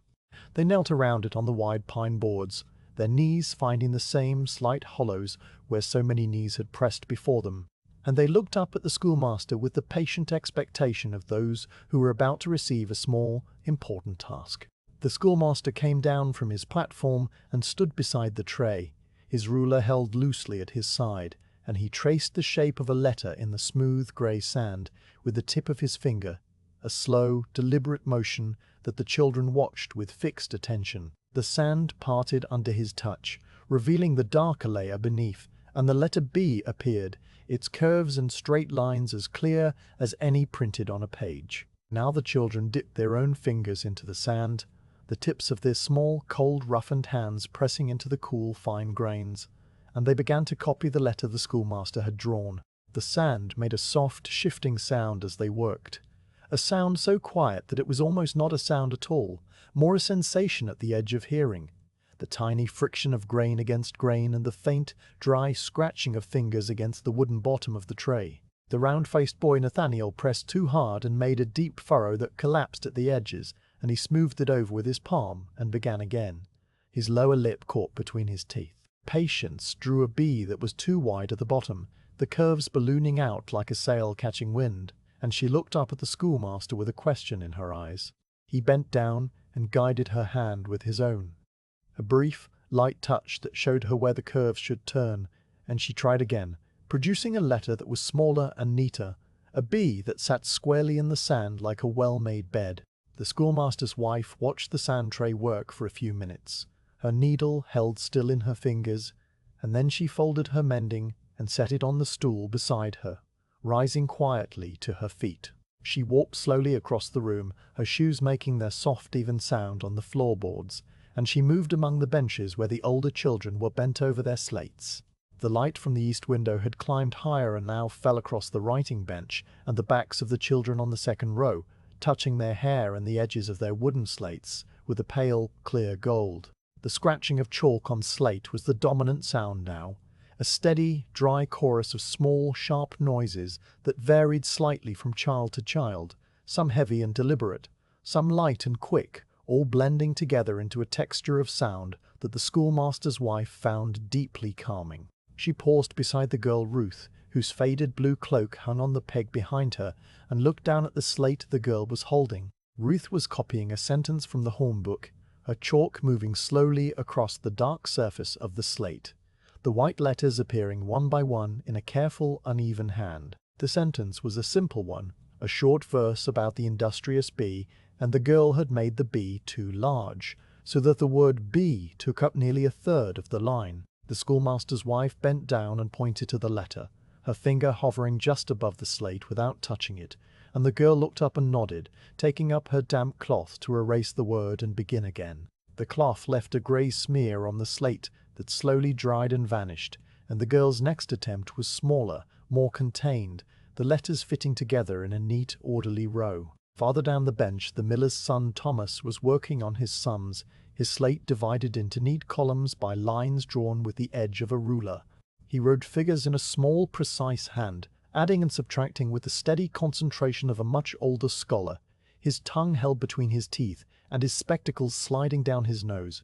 The spectacles he had only recently been given and was still not entirely used to wearing. The schoolmaster's wife paused and watched him carry a digit, his chalk making a tiny mark above the next column, and she saw that the sum was correct, the numbers adding up to the proper total. She did not speak, but Thomas looked up and caught her eye, and she gave him the smallest nod, a nod that was barely a movement at all, and he returned to his work with his shoulders a little straighter than before. The tall boy Edward, the one who cleared his throat before speaking, was practicing his penmanship at the writing bench near the wall. He had mixed a small amount of ink powder with a few drops of water from the pewter cup, and the ink in the small stone pot was a deep, glossy black that caught the light when he dipped his quill. He held the quill awkwardly, his fingers too tight on the shaft, and the letters he produced were blotchy and uneven, the downstrokes too thick and the upstrokes too thin. The schoolmaster's wife walked over to him and stood quietly at his elbow, watching the quill scratch across the rough paper, leaving behind a trail of wet ink that shone for a moment before it sank into the fibers and dried. She reached out and adjusted the angle of the quill in his hand, her fingers gentle on his cold knuckles, and she showed him how to hold it more loosely, so that the ink flowed more evenly. Edward cleared his throat, a small soft sound, and tried again. And this time the letters were cleaner, the lines smoother,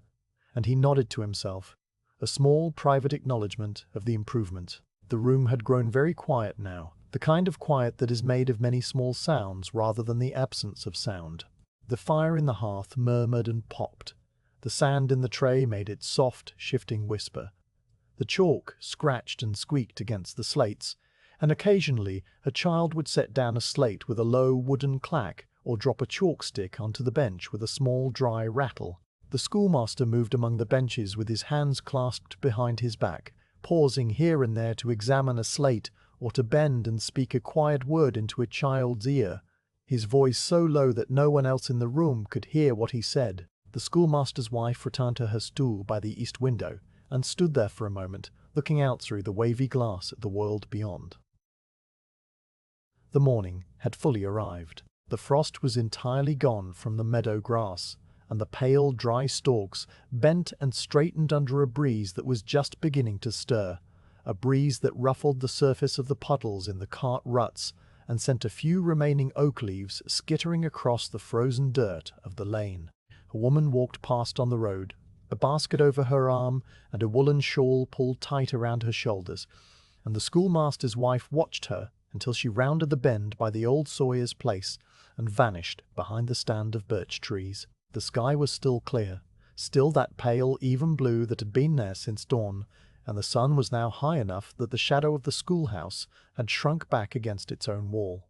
a dark, crisp shape on the grey clapboards. She turned from the window and looked at the room again, at the rows of bent heads and moving hands, and she saw the girl Mercy at the sand tray drawing a letter with her finger, her serious face as calm and steady as it had been during the recitation. She saw Patience sitting back on her heels, her sand drawing finished, gazing around the room with the soft, unfocused look of a small child whose thoughts had wandered away to some distant, pleasant place. She saw the small brothers, their heads close together, comparing their slates and whispering something that was too quiet to carry, their breath making small silver clouds in the air near the window where the warmth of the hearth did not quite reach. The schoolmaster's wife sat down on her stool and picked up her mending again, the shirt settling over her lap with a soft, familiar weight. She drew her needle through the linen, a long, slow stitch that pulled the frayed edge of the cuff back into order, and she let her breathing match the rhythm of the room, the scratch and whisper and soft, dry sounds of children learning to write. The light through the window moved another fraction of an inch across the floor. The dust motes turned and turned in their slow, silent dance, and the morning stretched out around her like a long, calm sea, each moment the same as the one before, each small sound and note in a song that had no end. The schoolmaster lifted his head from the primer he had been studying and let his gaze travel slowly across the room. The children were still bent over their slates, their chalk sticks worn to stubby nubs, their fingers smudged with grey dust, their breathing slow and even. The light through the east window had shifted from gold to a clear, steady white that filled every corner of the room without casting strong shadows, and the fire in the hearth had burned down to a deep, glowing bed of coals that radiated a soft, even warmth. The schoolmaster's wife, still seated on her stool with the mended shirt now folded in her lap, saw her husband glance toward the window, judging the hour by the angle of the sunlight on the floorboards, a skill he had honed over many years. He did not need to consult the clock reel in the dwelling, which had been ticking its quiet, patient tick since before dawn. He knew by the slant of the light and by the stirring of hunger in his own stomach that the noon hour had arrived. He set down the primer and picked up the maple ruler, tapping it once against the edge of his desk, a single dry click that rose above the soft scratching of chalk on slate. The scratching stopped at once, and every child in the room looked up, their faces turning toward the platform with the reflexive attention of those who have been trained to recognize the signal. A few of them set down their chalk sticks with a small final clatter.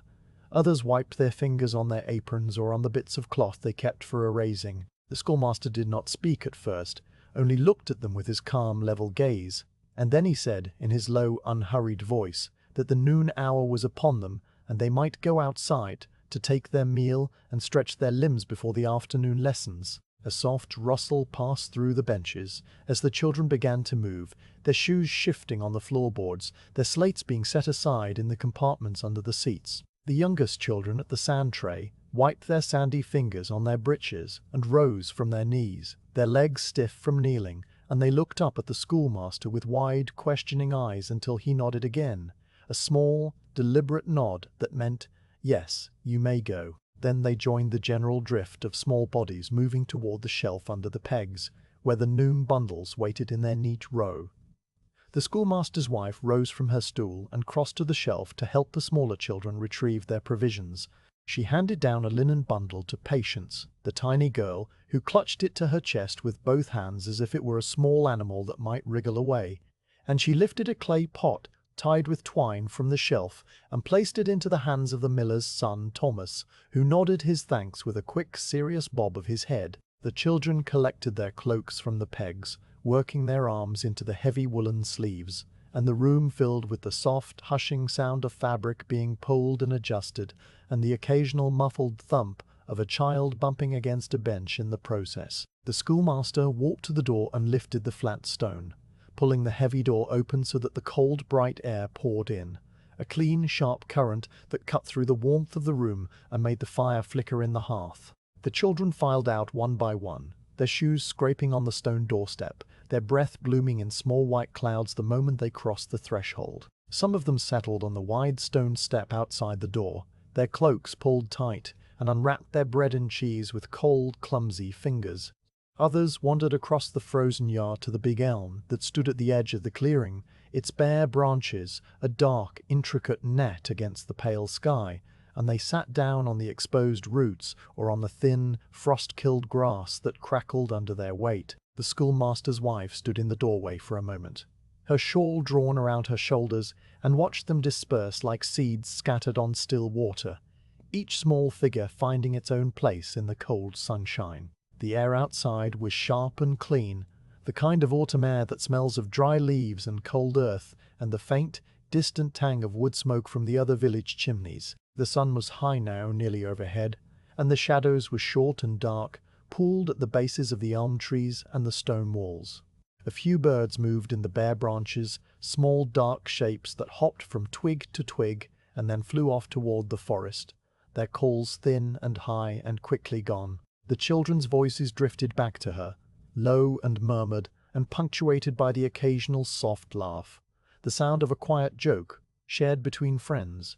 the rustle of a linen wrapping being unfolded, the clink of a pewter spoon against the side of a clay pot. She left them to their meal and turned back into the schoolroom, where the fire was now only a low red pulse beneath a blanket of grey ash. The schoolmaster had remained inside, standing by his desk with his hands clasped behind his back, looking over the slates the children had left behind, his spectacles glinting in the pale light from the window. He did not look up as she crossed to the hearth, and she did not speak to him, for there was no need. The room was quiet again, the way it had been before the children arrived. The only sounds, the faint, dry settling of a log in the coals, and the distant murmur of voices from outside. She knelt on the flagstones before the hearth, her knees finding the same worn hollows where she had knelt that morning to build the fire, and she picked up the iron poker from where it leaned against the side of the chimney. With the tip of the poker she drew aside the layer of ash, exposing the glowing coals beneath, and a thin, bright flame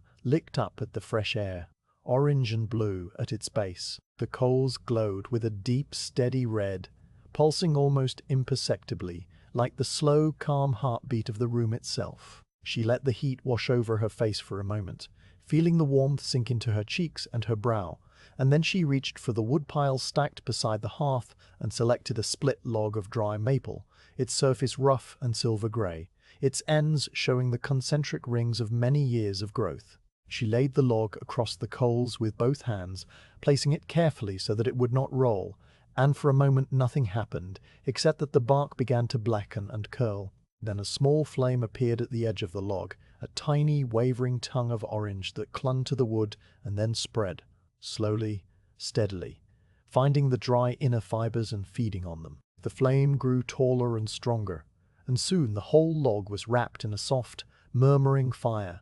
the bark crackling and popping, the sap hissing quietly as it boiled out of the cut ends. Sparks rose from the flames, small bright specks of light that drifted upward and vanished into the dark mouth of the chimney, and the schoolmaster's wife watched them rise and vanish, rise and vanish, rise and vanish, while the heat settled back into the room and the frost on the window panes began to melt at the corners, sending tiny trickles of water down the wavy glass. She remained kneeling for a little longer, the poker still in her hand, watching the fire take hold of the new log and settle into a steady, comfortable burn. The flames were a quiet company, their movement constant and ever-changing but without any hurry, and she found that her breathing had slowed to match the rise and fall of the fire, that her thoughts had grown still and wide like the surface of a pond in a sheltered hollow. At last she set the poker back in its place and rose to her feet, brushing a few flecks of ash from her apron, and she went to the shelf where her own noon meal waited, a small bundle wrapped in a clean white cloth. The schoolmaster had taken his seat on the window bench, the same bench where he had reviewed his lesson slate that morning before dawn, and he was eating a piece of brown bread with a slice of hard cheese, his gaze turned toward the window and the children scattered under the elm. His wife unwrapped her own bundle and sat down on the stool beside him, her back against the warm plaster of the wall, and she broke off a piece of bread and ate it slowly, tasting the nutty sweetness of the rye and the faint saltiness of the butter she had spread on it that morning. The bread was slightly stale now, the crust a little tougher than it had been at breakfast, but it was still good, still filling, and she chewed each bite thoroughly, her jaw working in a slow, steady rhythm that matched the quietness of the hour. The schoolmaster swallowed a mouthful of bread and cheese and said, in a voice that was barely above a murmur, that the youngest boy, Nathaniel, had begun to form his letters more neatly in the sand tray, his hand growing steadier with each passing week. His wife nodded, her mouth full, and after a moment she answered that the girl Mercy had recited the syllables without a single error that morning, her voice as clear as a bell. The schoolmaster considered this and then added that the tall boy Edward still held his quill too tightly, though he had improved when shown the proper grip. These small observations passed between them like the slow exchange of smooth stones, each one offered and received without urgency, and then they fell silent again, their attention returning to their bread and cheese and to the view through the window. She could see the children from where she sat, the small figures scattered across the yard, their cloaks dark against the pale frost-bleached grass. A group of older boys had gathered near the stone wall and were playing a quiet game that involved tossing a flat pebble back and forth, their movements slow and deliberate, the pebble arcing through the cold air with a faint dry whistle before landing in someone's palm with a soft slap. The girls sat in a cluster on the step, their heads close together, their voices a low, continuous murmur that she could not make out, though occasionally a single word would escape and drift toward the open door, the name of a bird or a piece of a song. The youngest children sat under the big elm, their feet tucked up under their cloaks, eating their bread with the solemn, methodical attention of those for whom a meal is still a significant event, something to be given one's full focus. One of the small brothers, the one who had stumbled over the letters earlier that morning, dropped his crust on the ground and picked it up again, brushing the dirt off with a careful, serious expression before popping it into his mouth. His brother nudged him with an elbow, a wordless communication that passed between them like a private language, and they both chewed in silence, staring out across the meadow toward the dark line of the forest. Patience had finished her bread and was now picking at the frost on the grass with one small finger, watching the crystals melt under her touch, her face calm and absorbed, her feet no longer swinging, but still planted on the cold ground. The schoolmaster's wife finished her meal and folded the cloth into a neat square, tucking it back onto the shelf for the walk home at the end of the day. She drank a dipper of water from the bucket by the door, the water cold and clean and tasting faintly of the iron from the well, and she stood in the doorway again, one hand resting on the doorframe, looking out at the children and the meadow and the sky. The breeze had died away entirely, and the air was so still that the smoke from the chimney rose in a perfectly straight column, a pale grey thread stitching the earth to the sky. The world seemed suspended in that stillness. The noon hour stretched out like a long, quiet breath held and not yet released. She stayed there, neither inside nor outside, but in the threshold between the two, and let the slow minutes pass without counting them. The children's quiet games continued, the pebble arcing through the air, the girls' murmured voices rising and falling, the birds returning to the elm branches and then departing again. The warmth of the fire behind her and the coolness of the air before her created a small, gentle current that moved past her face, and she closed her eyes for a moment, feeling the sunlight on her eyelids and the solid weight of the door frame under her hand. Then the schoolmaster rose from the window bench, his shoes making their soft, familiar sound on the floorboards, and he walked to the door, the maple ruler in his hand. He stepped past her onto the stone doorstep and raised the ruler, tapping it twice against the doorframe, two clear, distinct notes that carried across the yard and reached the children under the elm and on the step and by the stone wall. The tapping was not loud, not a summons that demanded haste, but a simple, quiet call that told them the noon hour was over and it was time to return. The schoolmaster's wife opened her eyes and stepped back into the schoolroom, making way for the children as they gathered up their linen wrappings and their clay pots and their cold, stiff fingers and began to drift back toward the door. They came slowly, the same slow, scattered way they had left, their cheeks reddened by the cold and their cloaks smelling of the fresh autumn air, a crisp, earthy scent that entered the room with them and mingled with the wood smoke and the beeswax and the faint, dry smell of chalk dust. They hung their cloaks on the pegs, their small hands fumbling with the strings, and they returned to their benches, their bodies heavy with the contentment of a full stomach and the pleasant fatigue of a brief rest. The schoolmaster's wife moved among them once more, taking a damp cloth from the shelf and wiping a smear of butter from a child's chin, straightening a collar that had come untied, touching the top of a head that had bent low in some small, private sorrow that was already passing. The fire crackled and settled, the new log now fully engaged and burning steadily, and the room began to warm again,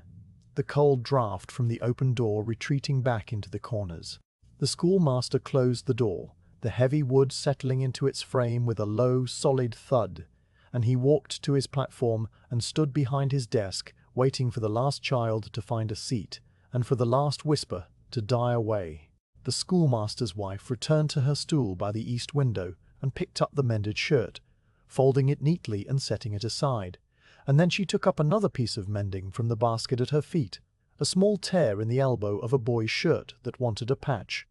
and she threaded her needle with a fresh length of flax thread and began to sew,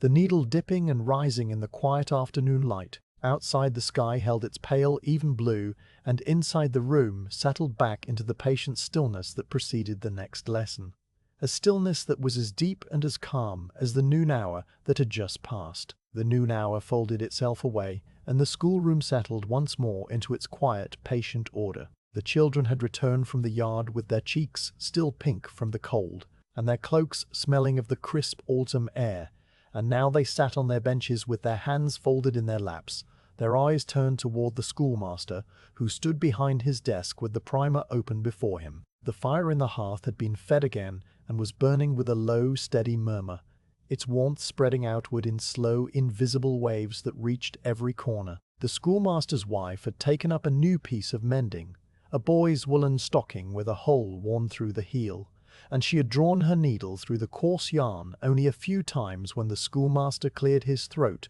and announced that the afternoon reading would now begin. The older students sat up a little straighter on their benches, their hands moving to the primers and hornbooks that lay beside them, while the younger children, those who could not yet read whole passages, settled back against the hard wood with the resigned patience of those who knew they were expected only to listen and be still. The schoolmaster turned a page in his primer, the thin paper making a dry, rustling sound that carried clearly in the quiet room, and he began to read aloud in his low, unhurried voice,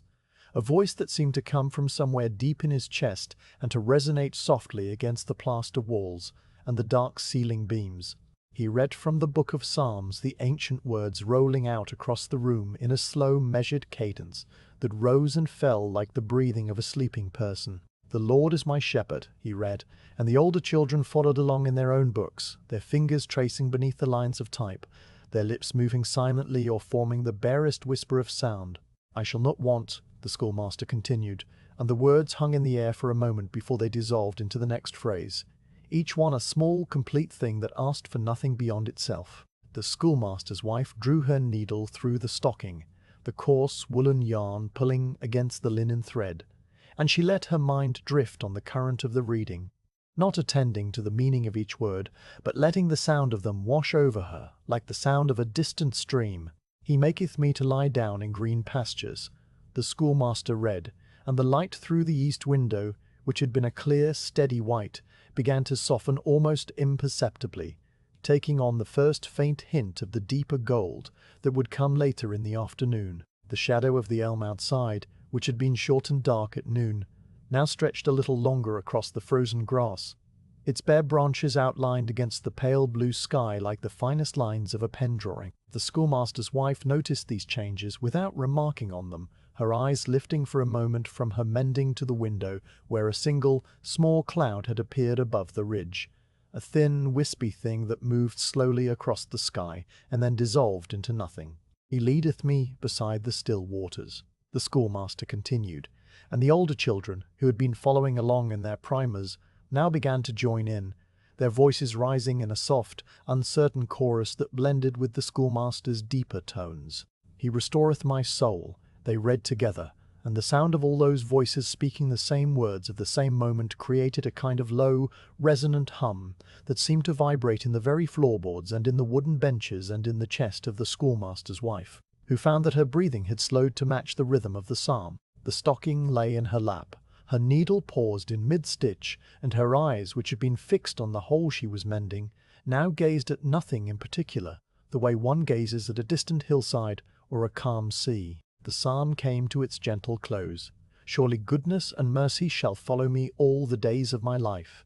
And the children's voices faded away into a soft, trailing silence that was not empty, but full of the memory of the words they had just spoken. The schoolmaster closed the primer for a moment and looked out over the room, his spectacles catching the golden light from the window, and then he opened the book again to a different passage. This one a simple fable about the ant and the grasshopper, a story the children had heard before but never tired of, for its rhythms were as familiar to them as the rhythm of their own breathing. A tall girl on the second bench, the one with the thick braid down her back, was called upon to read the first lines aloud, and she stood up slowly, her hornbook held in both hands, her voice a little thin at first but growing stronger as she found the familiar words. In the warm days of summer, she read, an ant worked hard to gather grain, storing it away for the winter to come, and the other children listened with the still absorbed attention of those who knew exactly what would happen next, but took comfort in the knowing. The schoolmaster's wife resumed her stitching,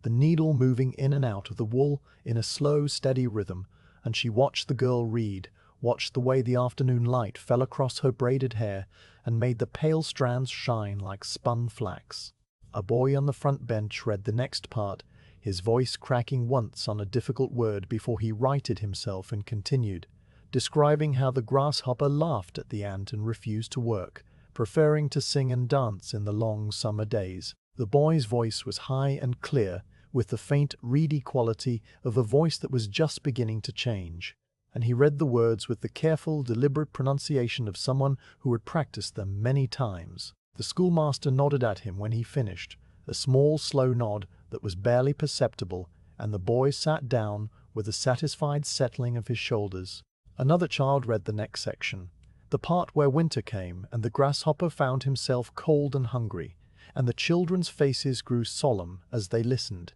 though they knew the ending and knew it would hold no real tragedy. The schoolmaster's wife looked down at the stocking in her lap and saw that the hole was nearly closed, the neat, even stitches drawing the edges of the worn wool together, and she made a few more passes with her needle before tying off the thread with a small, tight knot. She bit the thread clean and set the mended stocking aside, then reached into the basket at her feet for the next piece of work, a small tear in a girl's apron that wanted a patch. The fable came to its conclusion with the grasshopper learning his lesson, and the ant sharing its grain out of kindness, and the children closed their hornbooks with a soft collective rustle, their faces calm and satisfied. The schoolmaster did not move on to another reading immediately, but sat still behind his desk, his hands resting on the open primer, and let the silence stretch for a moment, a long, peaceful pause that gave the story time to settle in the children's minds. The fire popped once, a single, sharp sound that made a few of the younger children start, and then the silence returned, deeper than before. The light through the east window was now distinctly golden, the color of honey or of the pale, clear amber that sometimes washed up on the shore of the distant sea, and the sunbeam that had been falling on the back wall had climbed higher and higher until it now rested on the ceiling, casting a soft, diffuse glow over the dark beams and the white plaster. The dust motes still drifted in their slow, endless dance, but they were fewer now, and their movement seemed lazier than it had in the morning, as if they too were growing drowsy in the afternoon warmth. The schoolmaster's wife felt her own eyelids grow heavy, a soft, insistent weight that pressed down on her from above, and she let her hands rest in her lap for a moment, the apron and the patch and the threaded needle held loosely in her fingers. She looked around the room and saw that the children, too, were growing heavy-lidded, their heads nodding slightly on their necks, their bodies sinking into the hard wooden benches with the boneless weight of those who were very close to sleep. The smallest girl, Patience, had laid her head down on her folded arms, her hornbook forgotten beside her, and her breathing had become slow and deep, the steady, rhythmic breathing of a child who had slipped past the edge of waking. The round-faced boy Nathaniel was staring at the fire with a fixed, unfocused gaze, his mouth slightly open, his chalk still held loosely in one hand.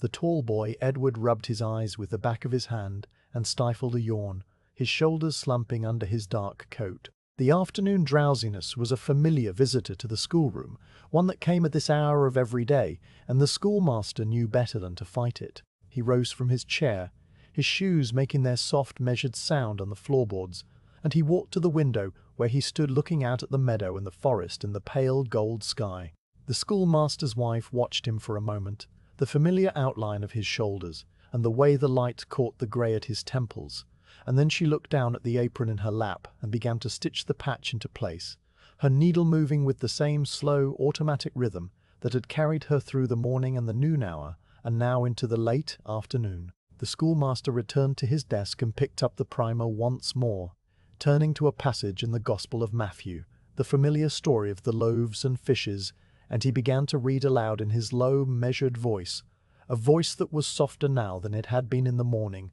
as if he too felt the weight of the hour. And Jesus went forth and saw a great multitude. He read and was moved with compassion toward them, and he healed their sick, and the words flowed out across the room in a slow, steady stream. The older children opened their primers and followed along, their voices joining his in a soft, murmuring chorus, while the younger children, those who could not read the words, closed their eyes and let the sound wash over them, a gentle, endless tide that asked for nothing but stillness. The schoolmaster's wife felt the words enter her ears and pass through her mind without leaving a mark, like water flowing over smooth stones, and she found that her eyes had closed without her willing them to, her hands still holding the needle and the apron, but no longer moving. The warmth of the fire, the soft golden light, the low hum of voices reading the ancient story, all of these things combined into a single, weighty blanket that pressed down on her with a kindness that was almost physical, and she let her head droop a little, her chin coming to rest near her chest, her breathing deep and slow. She did not sleep, not entirely, for a part of her mind remained aware of the room and the children and the sound of her husband's voice, but she drifted in a place that was not quite waking and not quite dreaming. A place where the words of the gospel blended with the popping of the fire and the rustle of a turning page into a single, seamless fabric of sound. The loaves were multiplied and the fishes were divided and the multitude ate and were filled. And the disciples gathered up the fragments that remained, 12 baskets full, and the schoolmaster's wife, in the warm, dim space behind her closed eyes, saw a hillside covered with green grass and a crowd of people sitting in neat rows, their faces calm and their hands folded in their laps.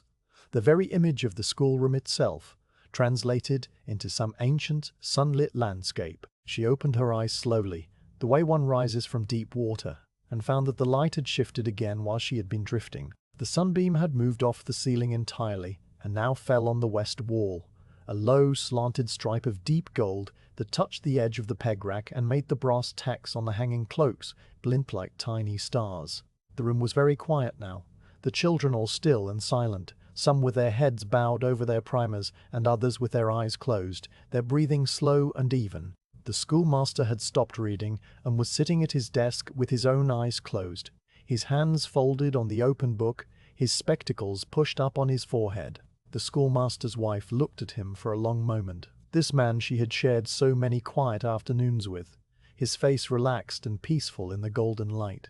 And then she looked down at the apron in her lap. The patch was nearly finished, the neat, even stitches holding it in place, and she made a few more passes with her needle before tying off the thread and biting it clean. She folded the apron and set it aside, then stretched her fingers, which had grown stiff from holding the needle, and let her hands fall into her lap. Outside the window the sky was still that pale, even blue, but a thin line of deeper color was beginning to appear above the ridge, a faint, dusky purple that hinted at the approach of evening. The breeze that had stirred the meadow grass earlier had died away entirely, and the world outside was as still as the world inside, the trees motionless, the smoke from the chimneys rising in straight columns, the birds silent in the bare branches. The schoolmaster's wife let her gaze rest on the distant line of the forest, the dark, solid wall of pine and bare hardwood that marked the edge of the known world, and she felt a deep, quiet peace settle over her, a peace that had nothing to do with thought and everything to do with the slow golden light and the warmth of the fire and the sound of children breathing in unison all around her. The afternoon stretched on, slow and golden and without end, and the schoolroom held its quiet cargo of drowsy children and open books and drifting dust, a small warm vessel floating on the wide sea of the day, carried gently toward the evening that was still a long way off. The schoolmaster's wife closed her eyes again and let her breathing slow to match the breathing of the room, and in the deep stillness she heard, or imagined she heard, the faint, distant echo of the morning's alphabet recitation. The small voices chanting their letters and syllables, a sound that had faded hours ago, but still lingered in the corners of her memory, soft and endless and as soothing as the fall of rain on a faraway roof. The afternoon light deepened by slow degrees, the pale honey hue giving way to a richer amber tone that stretched the shadows of the benches into long, dark rectangles across the floorboards.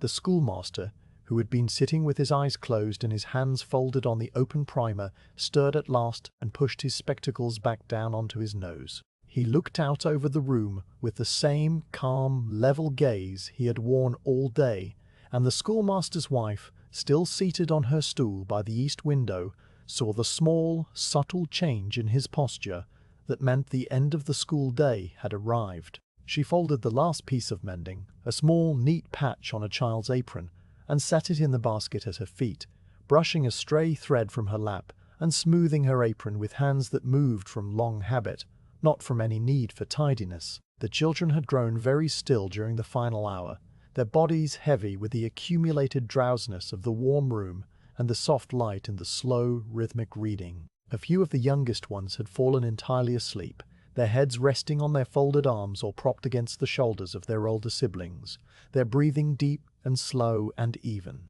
Patience, the tiniest girl, had curled into a small, compact shape on the bench, her hornbook still clutched in one hand, her feet dangling no longer, and her face wore the peaceful, unguarded expression of a child who had drifted far from the waking world. The schoolmaster did not wake them, not yet, but let them rest a few moments more while he closed the primer and set it on the corner of his desk, aligning its edges with the edges of the hornbook stack and the ink pot and the maple ruler,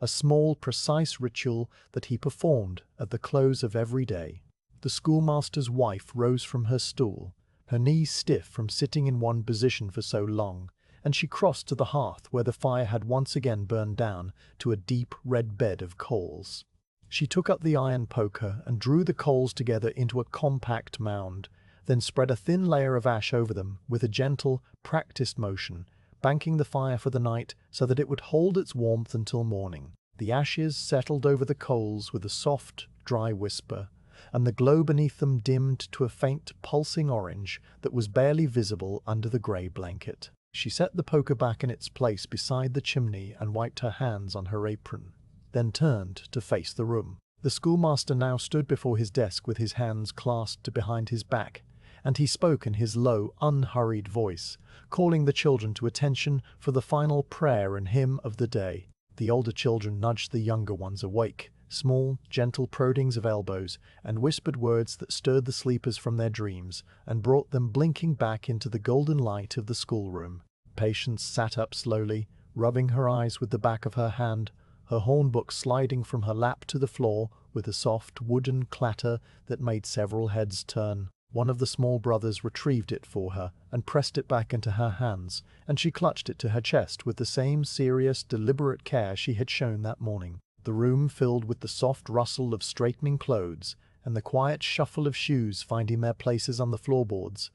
and then the children folded their hands in their laps and looked toward the schoolmaster with the patient, expectant stillness that had become as natural to them as breathing. The schoolmaster bowed his head, and the children did the same, their chins dropping toward their chests, their eyes closing or fixed on their folded hands. He began to pray in the same low, measured voice he used for the recitations and the readings, a voice that seemed to come from somewhere deep and quiet within him. The prayer was a simple one, a giving of thanks for the day that had passed, and a petition for safekeeping through the night that was to come, and the schoolmaster's wife bowed her head as well, standing beside the banked hearth with her hands folded over her apron. The words washed over her in a slow, familiar stream,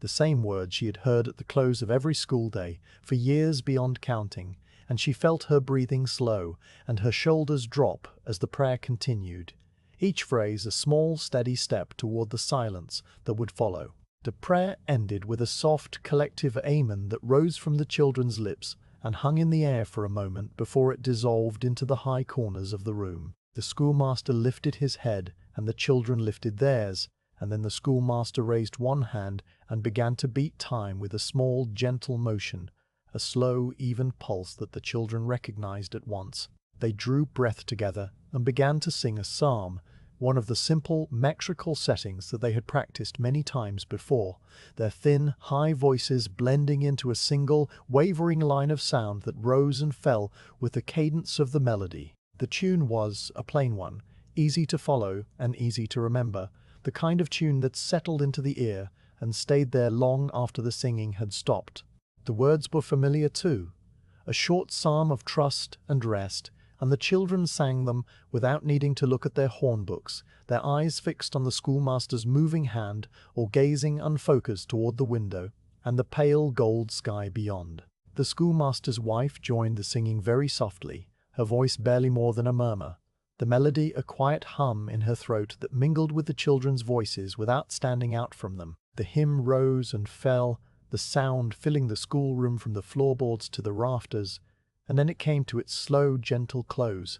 the final note held for a long moment and then released. The silence that followed was deep and complete, the kind of silence that comes after music and holds within it the echo of the sound that has just faded, a silence that seemed to breathe with a life of its own. The schoolmaster lowered his hand and gave the children a small, deliberate nod, the signal that the school day was over and they were free to go. A soft, general movement began throughout the room as the children rose from their benches, their stiff limbs stretching and their shoes clattering against the floorboards, the sound of their rising a low, muffled thunder that rolled from the front of the room to the back. They gathered their hornbooks and their slates and the cloth bundles that had held their noon meals, tucking these items under their arms or into the pockets of their cloaks, and they moved toward the peg rack in a slow, shuffling stream. The schoolmaster's wife walked among them once more, helping the smallest children to untie their cloaks from the pegs and to work their arms into the heavy woolen sleeves, her fingers quick and gentle on the cold, damp strings and the stiff folds of fabric. The tall boy Edward, the one who cleared his throat before speaking, paused beside her on his way to the door and said in his soft, careful voice that he had finished his penmanship practice and had written a whole verse from the primer without a single blot. She looked at him for a moment, at his serious face and the ink stain on his thumb and the quill still tucked behind his ear, and she told him very quietly that she was glad, that his hand was growing steadier every day. Edward cleared his throat and gave a small, quick nod, and then he walked to the peg rack and took down his cloak, his shoulders a little straighter than they had been that morning. The schoolmaster's wife watched him go and felt a quiet, private satisfaction, the kind that comes from seeing a small thing go right after many small things have gone wrong, though she would not have spoken of it even to her husband. The children lined up at the door, their cloaks pulled tight around their shoulders and their hornbooks dangling from their wrists or pressed against their chests, and the schoolmaster walked to the door and lifted the flat stone, pulling it open so that the cold, clean air of the late afternoon rushed in to meet them. The air was sharper now than it had been at noon, the temperature already beginning its slow descent toward the frost that would come with the dark, and the children shivered as they crossed the threshold, their breath blooming in small white clouds that the breeze caught and carried away. The schoolmaster stood by the door and spoke a quiet word to each child as they passed, a brief farewell or a reminder for the next day, and the schoolmaster's wife joined him there, her hand resting on his arm, watching the children file out into the golden light of the late afternoon. They went in pairs and small groups, the same way they had come that morning, their voices rising in quiet, cheerful murmurs, now that the silence of the schoolroom was behind them, and their footsteps crunched on the frozen grass and the packed dirt of the yard. The miller's son Thomas walked with the girl Ruth, their heads bent together, their hornbooks swinging in time with their steps. The small brothers ran ahead, their cloaks flapping behind them, until the older of the two remembered to wait for the younger, and slowed his pace. Patience walked with the round-faced boy Nathaniel, her small hand gripping the edge of his cloak, her feet making tiny, careful steps on the uneven ground. The schoolmaster's wife watched them go, her eyes tracking each small figure as it moved along the lane and the footpath and the meadow track, until the last child had disappeared behind the stand of birch trees or around the bend by the old sawyer's place. When the yard was empty and the children's voices had faded into the general quiet of the village, the schoolmaster pulled the door closed and set the flat stone back in its place beside the step. The schoolroom was very still now, the benches empty, the pegs bare, the sand tray smooth and undisturbed. The light through the east window had shifted from amber to a deep, dusky gold, and the shadows in the corners of the room had grown long and soft, blurring the edges of the floorboards and the writing bench and the schoolmaster's desk. The fire in the hearth, still banked under its blanket of ash, gave off a faint, steady warmth that could be felt but not seen, and the room smelled of wood smoke and beeswax and the lingering trace of many bodies that had passed the day within its walls. The schoolmaster's wife walked slowly through the room, her shoes making their soft, even sound on the pine floor, and she straightened the benches that had shifted out of alignment, pushing them back into their proper places with a gentle, steady pressure. She picked up a stray chalk stick from the floor and set it on the shelf under the pegs, and she wiped a smear of ink from the writing bench with a damp cloth, her fingers moving in slow circular motions over the worn wood. The schoolmaster tidied his desk, collecting the hornbooks into a neat stack and placing the primer on top of them, and he poured a few drops of water onto the ink powder in the stone pot and stirred it with a small wooden stick, preparing the ink for the next morning's writing practice. He moved with the same deliberate, unhurried economy he had shown all day, his spectacles glinting in the fading light, his face calm and still. Together they walked to the sand tray, which still held the faint, ghostly impressions of the letters the youngest children had traced there that morning. The curves of B's and D's and the crossbars of T's, and the schoolmaster took hold of the edge of the tray and shook it gently from side to side. The sand shifted and flowed like slow water, the letters dissolving into the smooth, even surface, the morning's lessons erased and made ready for the morning that was to come. The schoolmaster's wife watched the sand settle, the tiny grains finding their level, and then growing still, and she thought of how many times she had seen this small, quiet act performed. How many days of letters and syllables and verses had been smoothed away into blankness, and the thought brought with it a deep, calm peace, the peace of things that repeat without end and without effort. The schoolmaster set the sand tray back in its place, and then walked to the hearth where he knelt and checked the banked coals one final time, prodding the ash with the iron poker to be certain the fire would hold until morning. His wife waited for him near the door, her shawl wrapped around her shoulders and her empty mending basket on her arm. And when he rose and joined her, they walked together to the door and stepped outside into the cold, still air of the early evening. The schoolmaster closed the door behind them and turned the heavy iron key in the lock. The same solid, final click that had begun the day now ending it, and he slipped the key into the pocket of his dark coat. The yard was quiet, the elm tree still and bare, the meadow beyond it a pale grey-green expanse that stretched away toward the dark line of the forest. The sky above the ridge had turned a deep, dusky purple at the horizon, fading upward into the pale blue that had held all day, and then into a darker blue overhead, where the first faint star was just beginning to show, a single point of cold, white light. The smoke from the village chimneys still rose in straight columns, but the columns were thinner now, the hearth fires being banked for the night, and the air smelled of cold earth and wood smoke and the faint, clean scent of the frost that was already beginning to form on the meadow grass.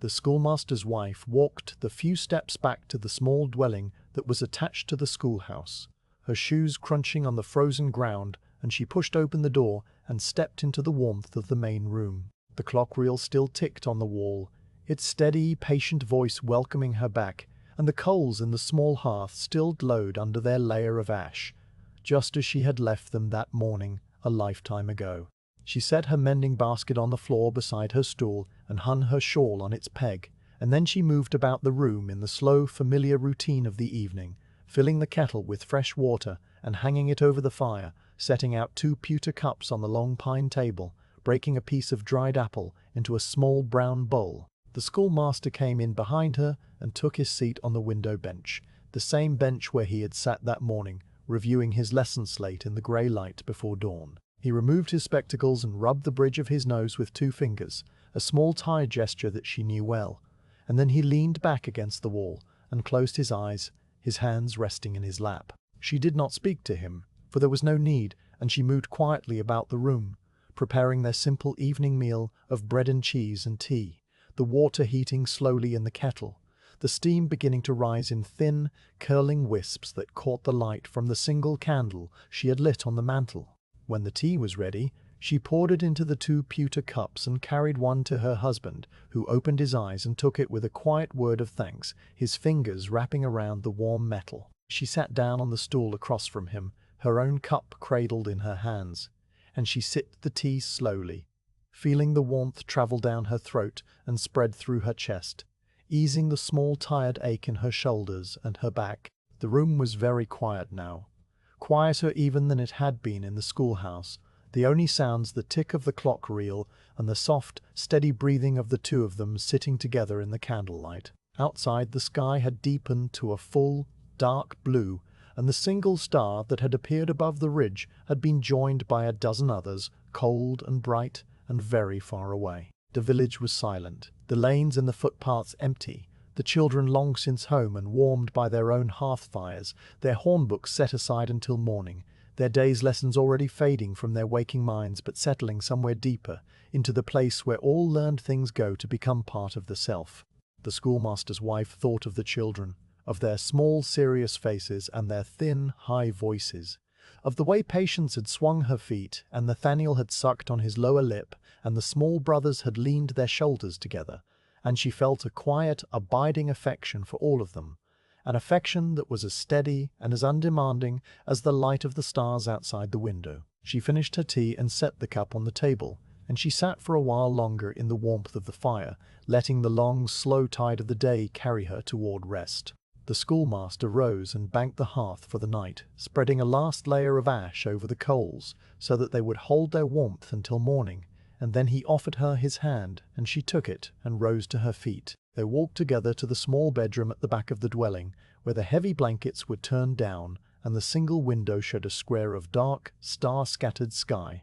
and they prepared for sleep in the same quiet, wordless way they had done everything that day. The schoolmaster's wife lay down on the bed and pulled the coverlet up to her chin, feeling the cool, smooth linen against her skin and the warm, heavy weight of the woolen blanket above it. She closed her eyes, and in the deep, soft silence that followed, she heard, or remembered hearing, or dreamed she heard, the faint, distant echo of the alphabet recitation, the small voices chanting their letters and syllables and verses, a sound that had filled the schoolroom that morning and now filled the quiet space behind her closed eyes. The sound was as soft and as steady as the ticking of the cock-reel, as the fall of the frost on the meadow grass, as the rise and fall of her own slow breathing, and she let it carry her gently into the deep, still water of sleep. The last echo of the Hornbook alphabet lingering in her mind like the final note of a psalm, fading and never entirely gone.